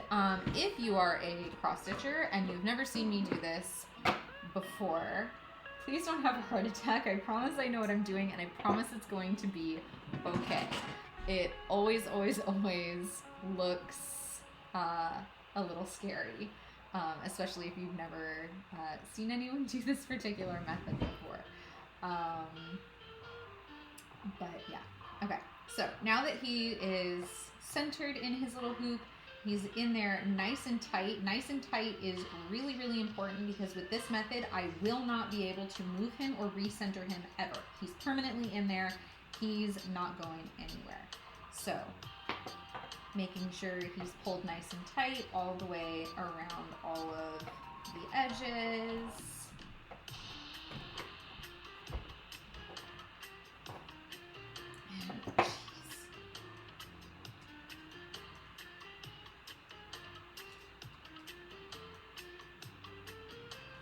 This is like not quite tight enough yet. Normally I don't have to tighten these with pliers. This is I like bulk ordered these hoops online, and this is the first time I'm using the 4-inch ones that I ordered. So good to know I need pliers for these. The 5-inch ones were fine, but apparently the 4-inch ones I need some pliers. Okay. So here's the scary part. Now that I have him solidly in here, I'm gonna cut away all of the excess fabric around the edge here. All of it. All the way down to the wood hoop. I I know. It's scary. I promise. It will be okay. And I promise, those of you who are over on Twitch and you can see my hoop wall, I can guarantee you cannot tell by looking at my wall which ones are finished with the super glue method and which ones are finished with the sewn method. Promise. Because once they're up on the wall, they all look the same.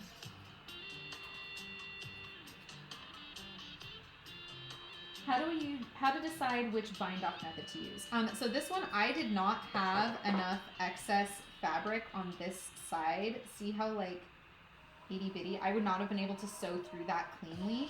So that's why I decided to do the super glue method. In general, I do not prefer the super glue method for a few reasons. One, I hate super glue. It stinks. I have to quarantine these in the bathroom overnight while they dry because they stink so bad. The super glue that I use is called E6000. It's pretty nasty. Like, you shouldn't be using it if you're pregnant, and you should definitely be using it in like either a really big room or like somewhere where you have like fresh air, stuff like that. Outside is great. But the other reason I don't tend to prefer this method unless I have to is because this is now going to be permanently in the hoop. I will not be able to remove this. So some of my other pieces, like Abra, if I decide later I want to take him out and do something else with him, turn him into a pillow, or like cut around the edge of him and put him in a frame or something like that, like I have more fabric to work with because I've sewn it onto the back, and I can remove it from the hoop without being limited to exactly this fabric. So if I ever wanted to do that with this piece, I would be cutting really, really close to him in order to get him out of here. And so it very much like limits if I change my mind with what I want to do to these, or like when I pass away and my kids inherit all of these, you know, what are they going to do with them? Are they going to want to have a giant wall of Pokemon hoops like I did, or are they going to want to do something else with them? So I do not prefer the super glue method in general. But a lot of these older pieces that I made, I cut the fabric too small. I didn't know enough about what I was doing and how I was going to be finishing these pieces off. Because a lot of, especially like if they have discoloration and stuff like that, I know that I made these at least 10 years ago, if not closer to 15 years ago. And so to save money, I was like, oh, I'll just cut a little bit of extra fabric and I will like use as little fabric as I can get away with. And I didn't think about the fact that I wouldn't have enough to finish off the back really well, or to finish it off with any other method than the super glue method. But yeah. Hey, someone I can watch in the night. Hello, Rita. How are you doing? All right, so how we do this is I take the super glue and I am going to line the edge of the fabric with it so that the fabric doesn't fray. And then just inside the edge of the fabric where it touches the wood, I'm also going to put a little there. So I'm kind of doing both at the same time. The top of the fabric and just on the inside. I don't do the outside because I don't want anyone to accidentally like see that little bit of it. But one of the nice things about E6000, this particular super glue, is even though it looks kind of thick and goopy right now, it actually collapses down on itself really, really well as it dries. And so it won't stay as three-dimensional as like hot glue. So if you use hot glue, that will stay very three-dimensional when it dries. It kind of keeps its form. But this will sink down in the cracks between the fabric and the wood, and it will just, you know. So yeah, this hoop will never be able to be reused for another piece. That's the other thing, is if someone was like, I don't care about the Pokemon, I just want the hoop, and I want to reuse the hoop for something else. You can't do that with this finishing method, unfortunately. He's permanent. that is that. This stinks, literally. Alright, so I'm gonna cap that off and put that away. Oh my gosh, my cap on this is like being stupid. Alright, put that away, put that away. So yeah, like even already you can see it starting to collapse. I think I finished one of these guys with, here we go. He was finished with the E6000 method as well, and like I don't know if you can tell, but like it is a little shiny, but it has completely sunk in. So like I can feel it's definitely hard where the glue has settled, but it's not gonna fray now around the edges. So this one is still, you know, pretty three-dimensional. It's gonna take him all night to dry, so I'm gonna go banish him to the bathroom where I don't have to smell him. And I will be right back in just a second. If I don't drop it or... Ugh, I need more room. My studio's not big. It's fine. Alright, come with me, Metapod, you're being banished. Banishment. Hello, Sir Bumblefoot. How are you doing? Okay. I'm gonna sit. We're gonna pull the camera's back up because you're just seeing my lap. Alright.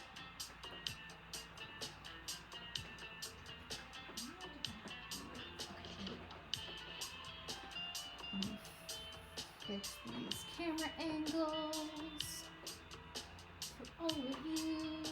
Alright, there we go. We are almost done with Umbreon. Alright, and we had Maddie. Cheers. You guys are getting tea tonight because I forgot to fill up my water bottle because it's not my normal stream night and I did not come prepared. Do I ever come prepared? Probably not. But I came particularly not prepared. Wow, you've got super fun on him. Thank you. Yeah, it was a very, very, very mellow stream so far tonight, so I actually got like a good chunk done. And I'm hoping if y'all let me, I can finish him up before the end of the stream tonight. If there's not too much chaos. But is there going to be chaos? Always. Y'all are chaos gremlins. I know better than to expect anything else. Alright. I'm sad I didn't get to watch you do it too much. I'm saddened. Oh, I'm sorry. Well, if you ever do want to go watch the recaps, they do stay up on Twitch for a couple weeks, and then I do try to move them over to YouTube as well. So I don't know why you'd want to, but if you did ever feel like doing that, you could go back and watch them if you really wanted to. I don't think I'm interesting enough for rewatches, but what do I know?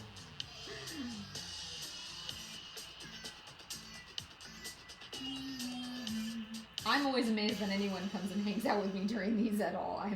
I like fully expect every time that I hop onto a live stream to just be by myself, chilling and stitching. And that was 100% what happened for like the first so many streams that I did. It was just me chilling by myself with like one person. And like that was it. So I like watching you cross stitch. Thank you. Alright, we have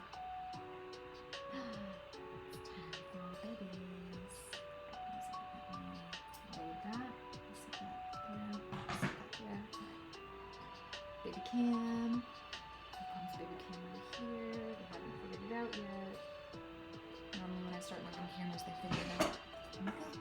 Clover. Clover's first. There you go, good girl. So you can take that away from the babies. Oh, jeez. Dropped it. Here we go. August, it's over here, bud. Wednesday. Hello, sweet pea. August, good boy. Oh, you guys are being so sweet. August in your little bow tie. You're such a gentleman. Oh, geez, you went crashing. A wobbly cat. My poor little wobbly cat. Hello, Wednesday. Hello. Hi, sweet girl. Alright. Back over here to the other camera angle. If I could make it sit right there, we go. That's slightly better. Am I gonna whack it? No. Okay, we're good. Alright, and then we're gonna switch glasses.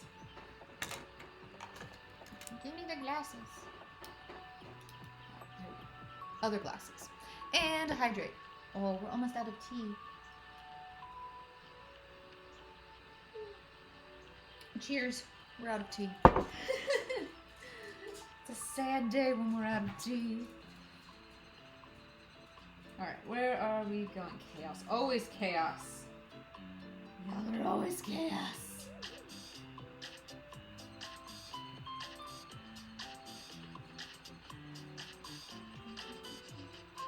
You already got lucky this week. Got an extra live. Why so lucky? Not an extra live. I didn't go live yesterday like I was supposed to.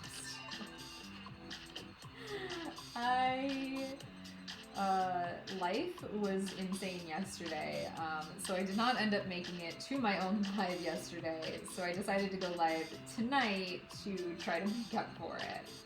Shame, shame. I know. You can take it up with the universe. The universe conspired to just absolutely mock me yesterday for... I woke up, I was like, I have energy, I'm prepared, I'm ready to be an adult, let's tackle this, we got, like, I know exactly what I've got to do today, let's go do it. And then just literally every single step of the way, the universe just was like, oh, you think you know how today's gonna go? I promise you you're wrong. So, you know, life. Ah, give me the floss. Give me the floss. Look at my husband lost both.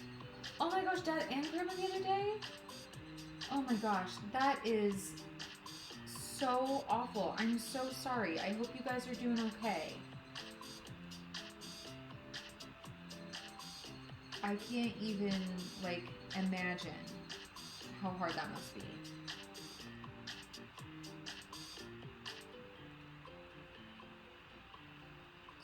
Alright, we're gonna start up at this year. So, right, yeah.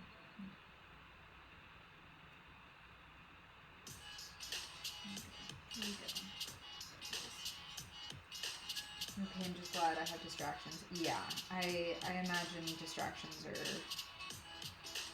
Unfortunately, that's sometimes the coping mechanism you need to process or get a relief from the processing for a minute, you know? Sometimes stuff is too big to just process all at once.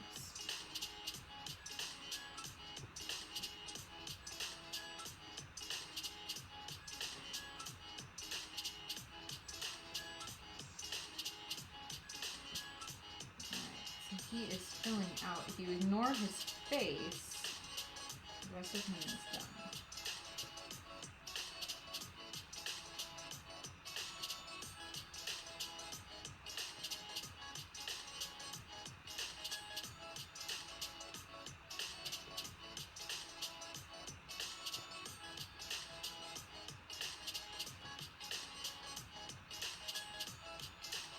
Sometimes can you show me backstitch?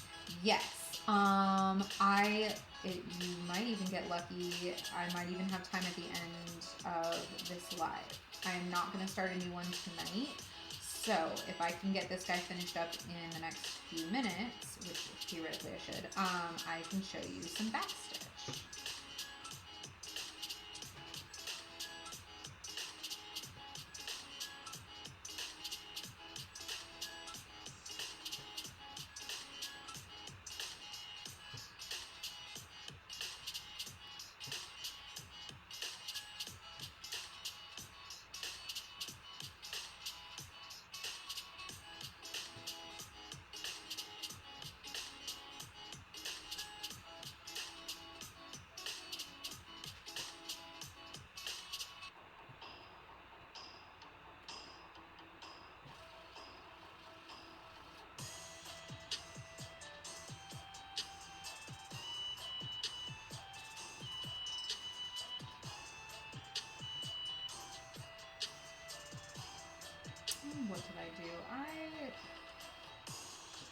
go over a couple stitches with this color because I messed up and did it in the wrong color, and I am not going to undo all of this freaking color just to fix, like, this.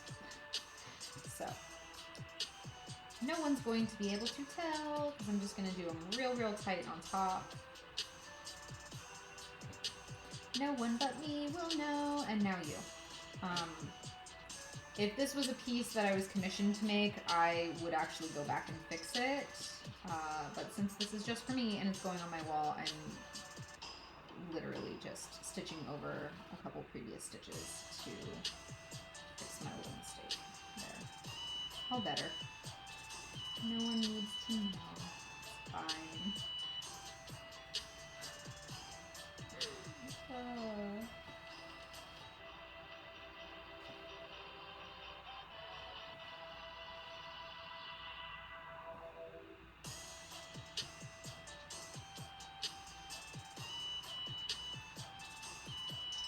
If it was a lighter color that needed to go on top, like if I had stitched too dark, it wouldn't work. But since this is a darker color that I put on top of a slightly lighter color, no one's gonna know.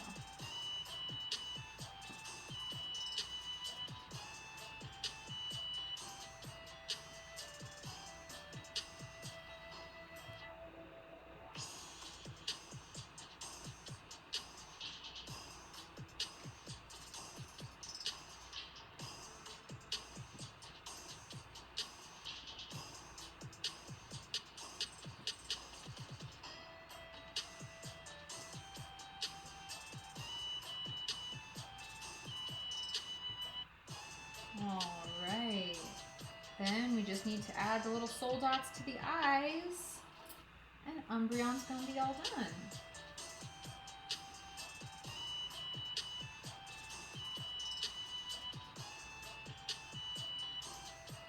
You ready for the soul, Kaley?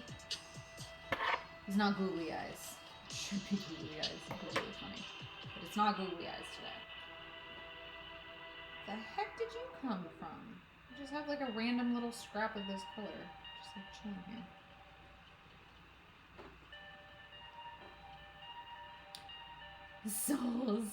Souls is Kaley's favorite part.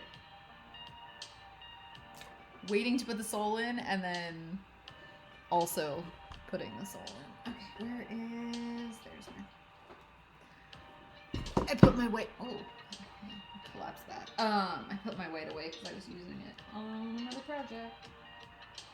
So it wasn't with the rest of this. Half real quick.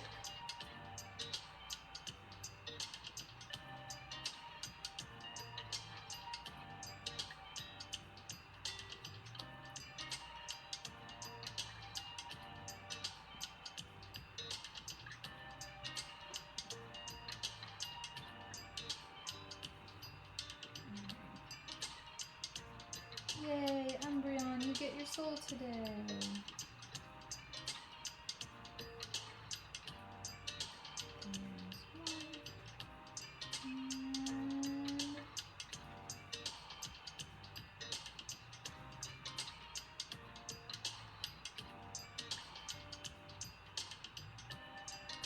There's two. There. Now he's all done. Snip this little bit off. All right.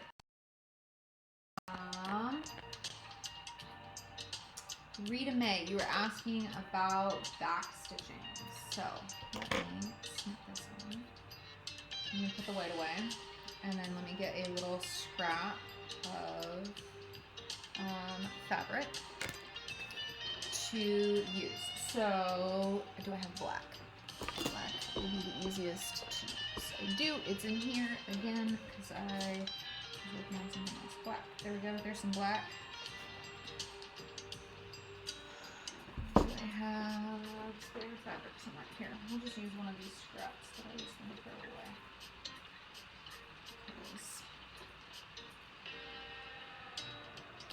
Okay. All right. There's Umbreon. All done. Yay! Okay. We are not going to vote tonight on the next one that I'm going to work on. I will let you guys vote on that on Sunday, because I do not have the energy to try to pull together all of the stuff needed for the next one at the moment. So I will like have everything ready to go before the next stream, and then like when you guys decide, like I don't have fabric cut and I don't have like stuff like that, so I'll cut the fabric ahead of time, and then when you guys vote on whichever one we're going to be doing, I'll pull the thread for that on the stream. But I will at least have like the fabric pre-cut and whatnot. Okay, so back stitching. So depending on what you're stitching, like usually if it's like black work, it's gonna be like a design of some kind. If it's just straight back stitching, it's usually like an outline of some kind. So you might be going in straight lines like this. Let me see if I can show that up close. So just going in a straight line like that. And it's called backstitching because where you come up, then you go backward through your last stitch. So wherever you come up, you jump back into your last stitch like that. So that's why it's called backstitching. I try not to stitch across. I don't like stitching in every single hole because it looks a little funky and the threads tend to start to split a little bit when you do that. So I like to stitch either 2 or 3, jump 2 or 3 holes and stitch like that, depending on what I'm doing. But back stitching can also go in diagonals. So this is a diagonal that is 1 tall and 2 long. It can go, 4 down, depending on how big it is. So like, but yeah, so the idea is that wherever you come up through, you're gonna go back through your last stitch. And with that, you can make all kinds of fun little shapes and things like that. So yeah. And it could just be like straight diagonals or, whatever. I'm just doodling. I'm not even like making anything. But yeah, so that's kind of the idea behind backstitching.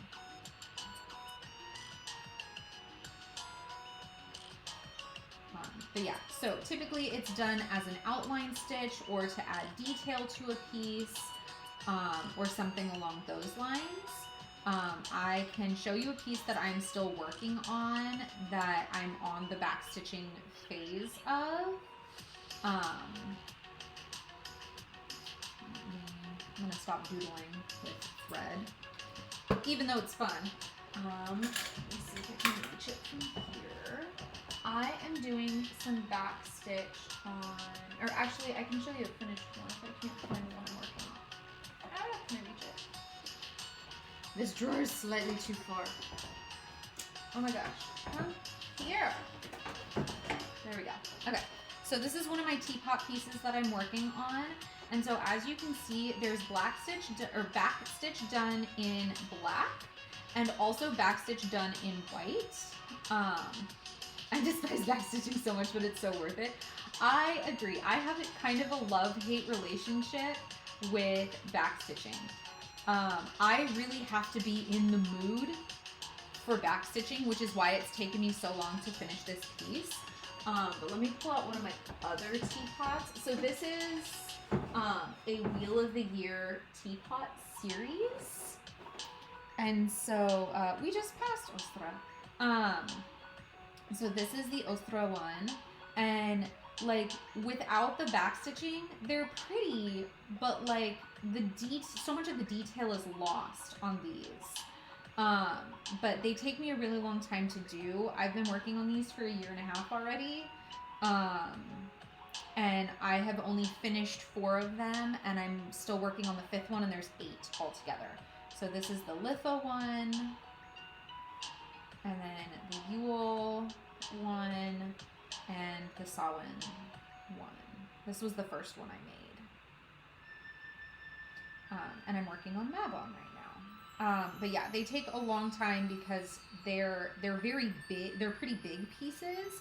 But the idea when I'm done is that I'm going to frame them all and hang them up on the wall and be able to switch them out throughout the year depending on what Shabbat is coming up next.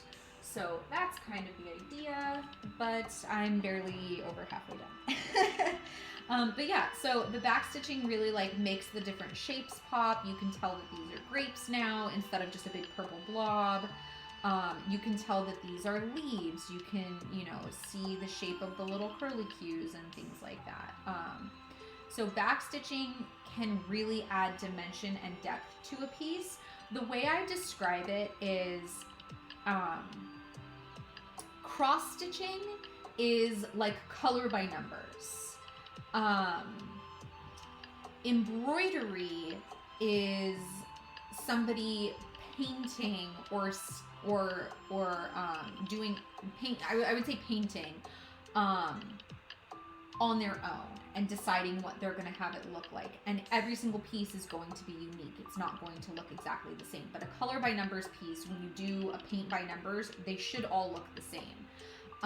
Backstitching is like inking your drawing at the end of it. So you've, done your light sketch layer, you've added all of your color, and then you're going to go in and you're going to ink the edges of it to really make it pop and make the edges really crisp. So that's kind of how I describe the different types of needlework and compare them to like other types of art that people might be a little bit more familiar with. I love these so much. I do too. I cannot recommend the artist enough. Unfortunately, she closed her Etsy shop, which drives me freaking bonkers because I swear every single time I show these on a stream, I have people like, I need these, I want these so badly, and I have to like let everybody down that her Etsy shop is now closed. So I bought these about 1.5 years ago, and about 6 months ago, I started recommending them to people, and somebody was like, yeah, I like looked up the person that you were talking about, and it's not on there. And I was like, you've got to be kidding me. No. Because I bought the whole set of the 8. So like I at least have those, but yeah, she shut down the rest of her shop, which was super, super upsetting. I will double check. Let me look real quick and double check and make sure, like, cause it's possible she reopened it. It is always possible that she will reopen her Etsy shop. But I think she lived in either Russia or the Ukraine, and I'm not sure which. So that may be part of why.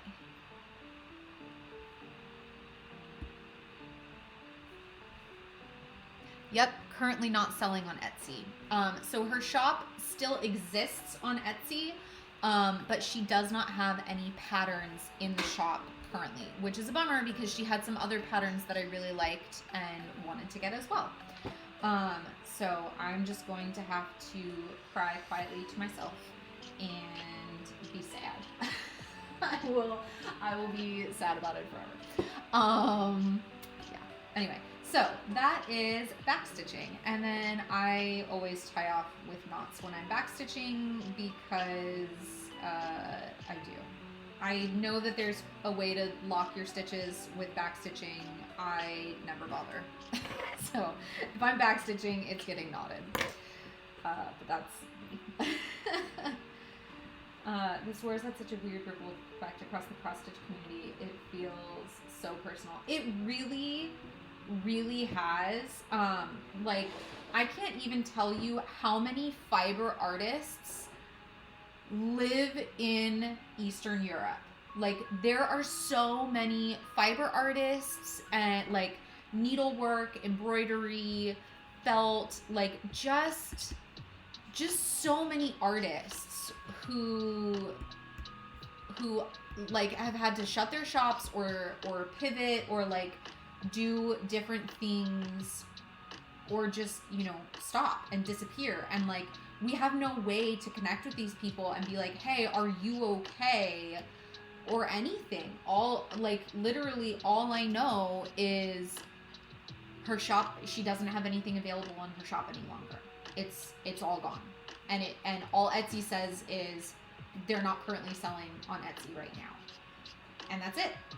That is the only information that we have or that we have access to. Which is, it's really unfortunate. You know, if you know people, reach out to them, make sure they're okay.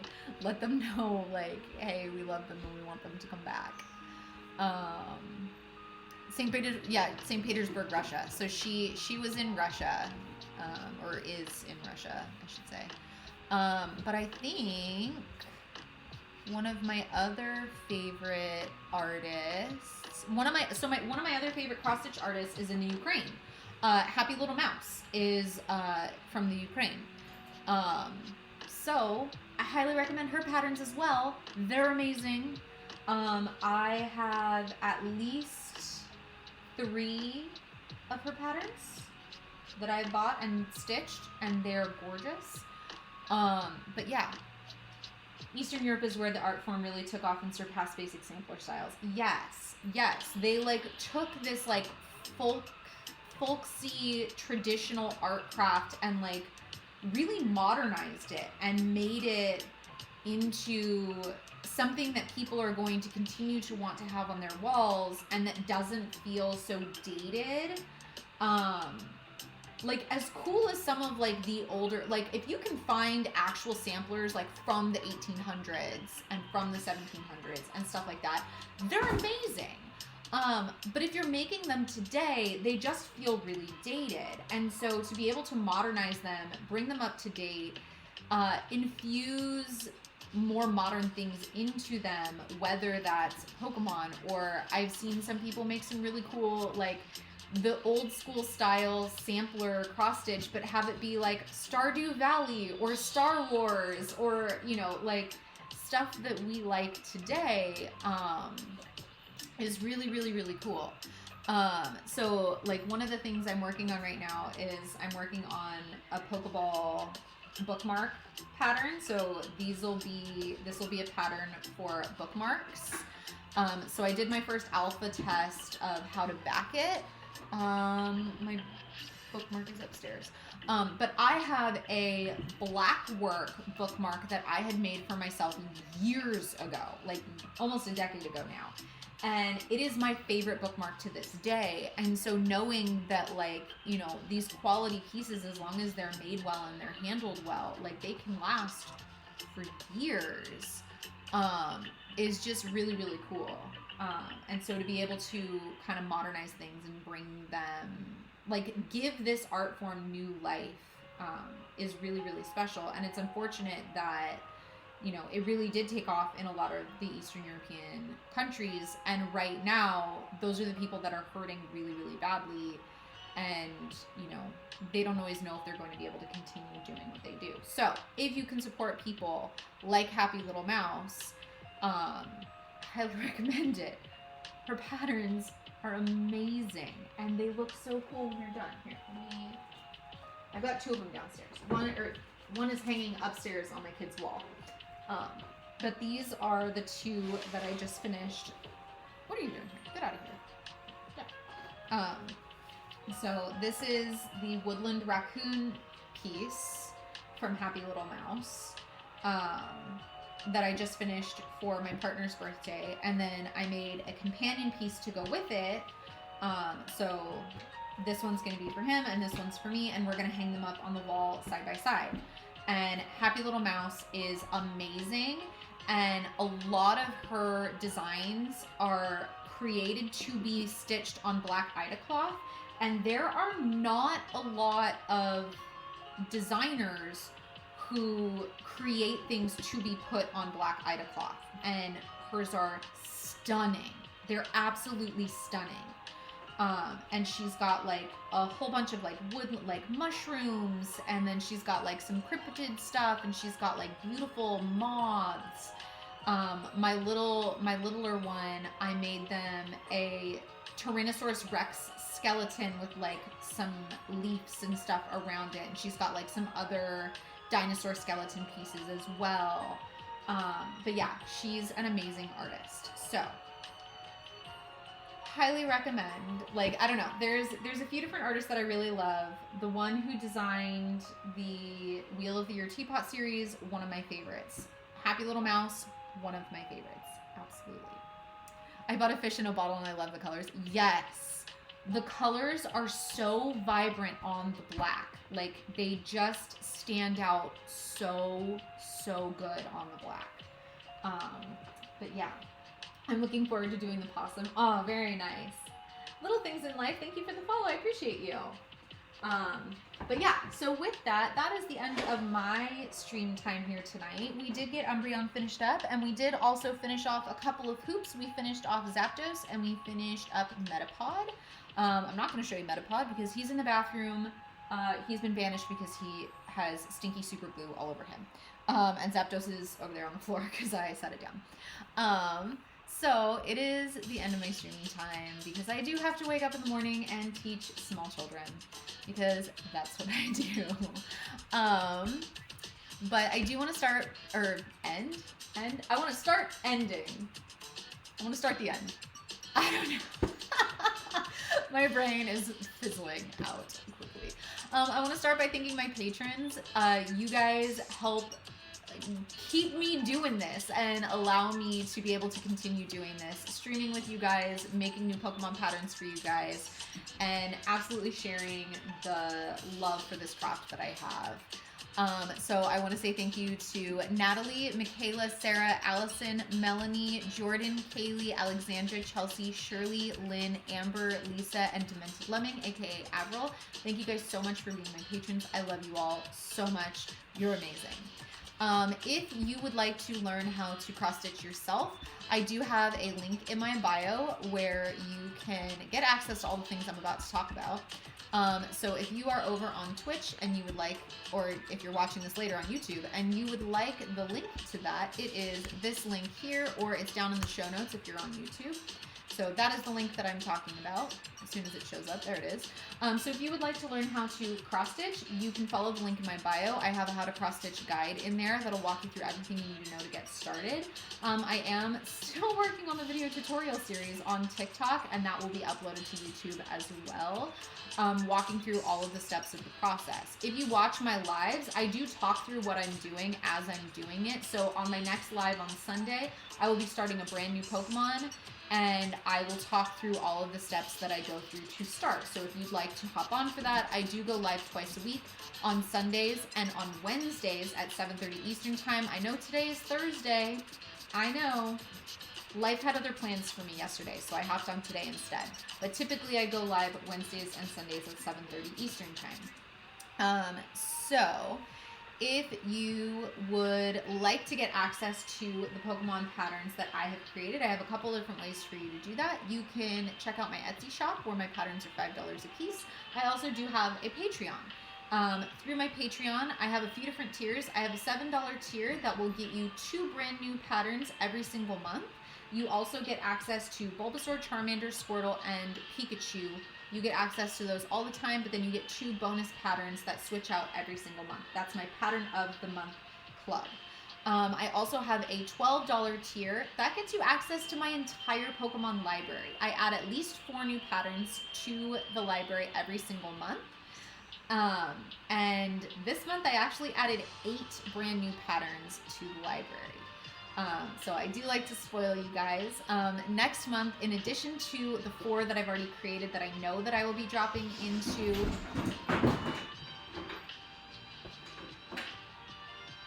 Did you make a mistake, kitten? You're not supposed to be up there. And the kitten fell off the mantle. They're fine. Anyway, I have the $12 a month full library access tier. So this month I'm also going to be adding the Pokeball patterns as long as I can finish the alpha testing for how to finish off the bookmarks. But on top of that, I also have a pattern for them to be like in a circle, like 6 Pokeballs in a circle with like a tiny sprite of one of the original starters. So Pikachu, Bulbasaur, Charmander, and Squirtle in the center of like the little ring of Pokeballs. So I'm going to be releasing those on top of the regular like 4 additional Pokemon. As well, I also have a $50 tier, and I know that sounds a little bit steep, but hear me out. You get access to the entire library of Pokemon patterns that I've created, and on top of that, I send you a kit every single month in the mail with a brand new pattern for you to work on. So this month, the pattern was Poliwag. It was one of the 8 Pokemon that I added to the library, and so I also sent that out to my Kit of the Month Club. I do have a limited number of spots at the Kit of the Month Club level, so just be aware that like once those fill up, that's it, because I'm creating a physical item. I have to spend the time to put the kit together every month, and it's just me. I'm the only one, and I do this part-time. This is not a full-time job by any means for me. My full-time job is homeschooling my children and being a mom, and I am disabled. So between those things, I can only do this part-time. So that is why I do have a limit on how many of those I can take on. So if you are on TikTok and you want to follow over on Twitch, you can follow that link and click over there and follow on Twitch. That gets you access to like the rewards and stuff like that. So being able to have me give the babies treats or finishing off the back of Pokemon hoop patterns, that's how I decide when I'm doing that, is the people over on TikTok are redeeming rewards by hanging out over there. And if you'd like to follow on TikTok is where I do the polls. So which color should I stitch next? Which Pokemon am I going to be working on next? And things like that. So I like to try and give everybody a little bit of interactive stuff to be able to do other than just chatting. With that said, I do have a Discord as well. I do have a public Discord server. It was designed as a TTRPG server, so like D&D, things like that originally.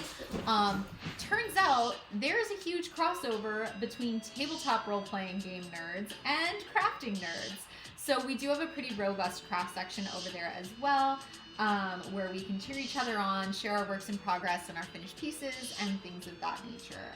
So if you'd like to join over there, it's another way to connect with myself and also with other people who are super crafty.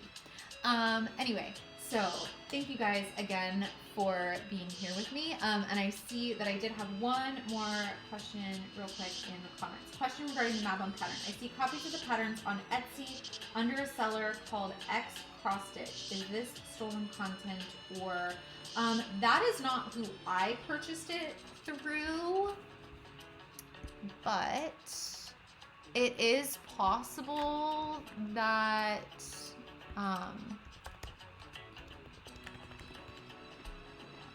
me see, how is that spelled? Let me take a look.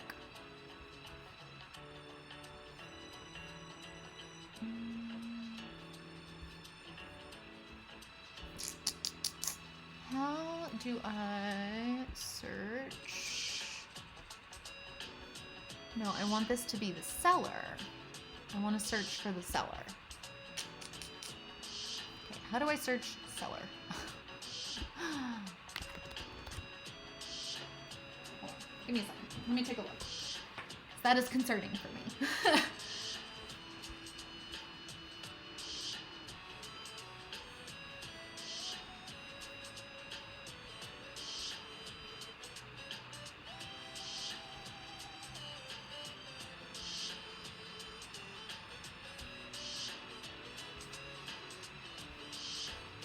I am like not seeing it. Hold on.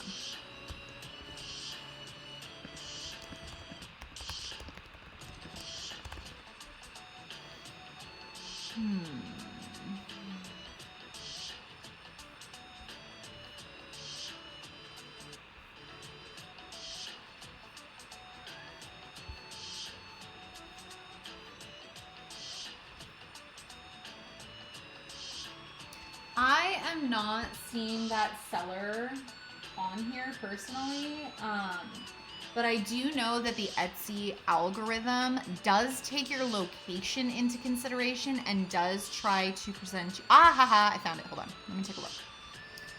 Let me look at the creator.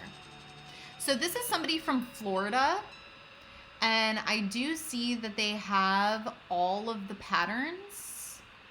But this is somebody from Florida. And I am seeing like the Tree of Life cross stitch pattern. That is one that I've definitely found online from somebody else in the past.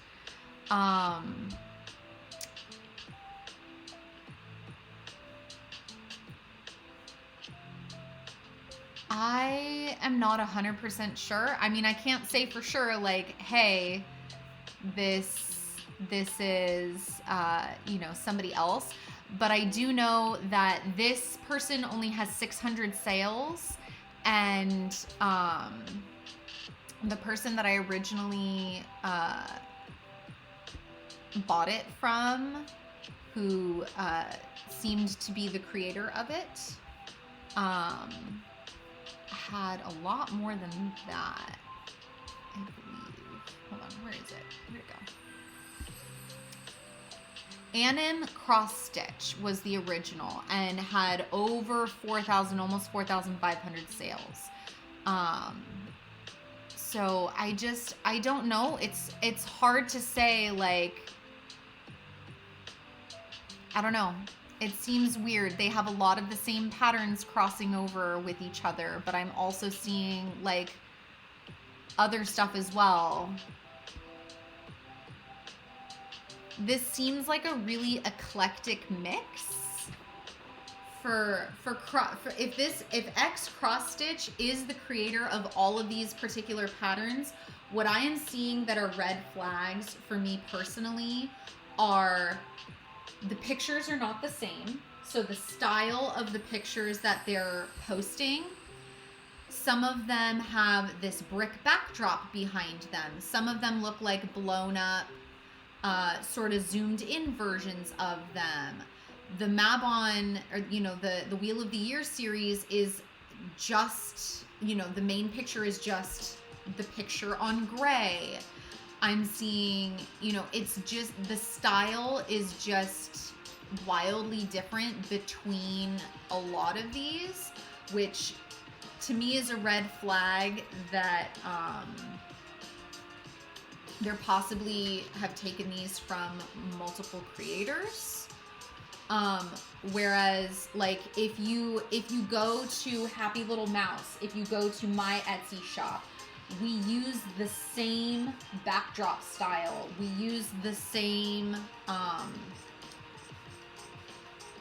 we're using a converter. These obviously aren't our hand-stitched pieces that we're using as photos because we don't have the time and energy to hand-stitch all of them beforehand. We may have some hand-stitched photos later in the listing, but our main photo is going to be sort of a digitized version of what the cross-stitch pattern is going to look like when it's done.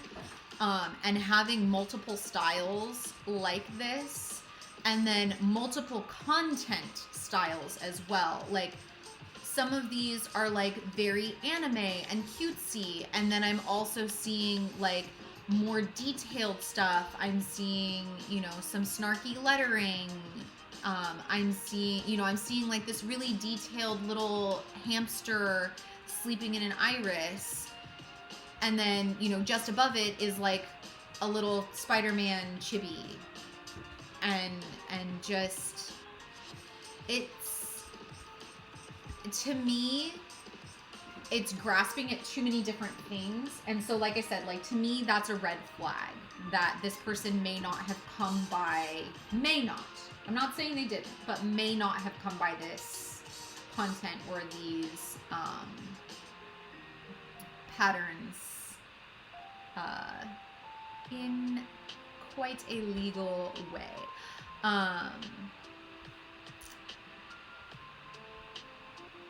But yeah, so though that's, I don't know, that's kind of my initial gut reaction is it's very generic. The name is generic. X cross stitch. It just, I don't know. I got nothing. It's just, it hits some of my red flags, but, you know, I can't say for sure. What are you doing? Excuse me. Oh my goodness, they're getting into the plant. I gotta go. Yeah, I see you jump down. Anyway, thank you all for coming and hanging out with me tonight.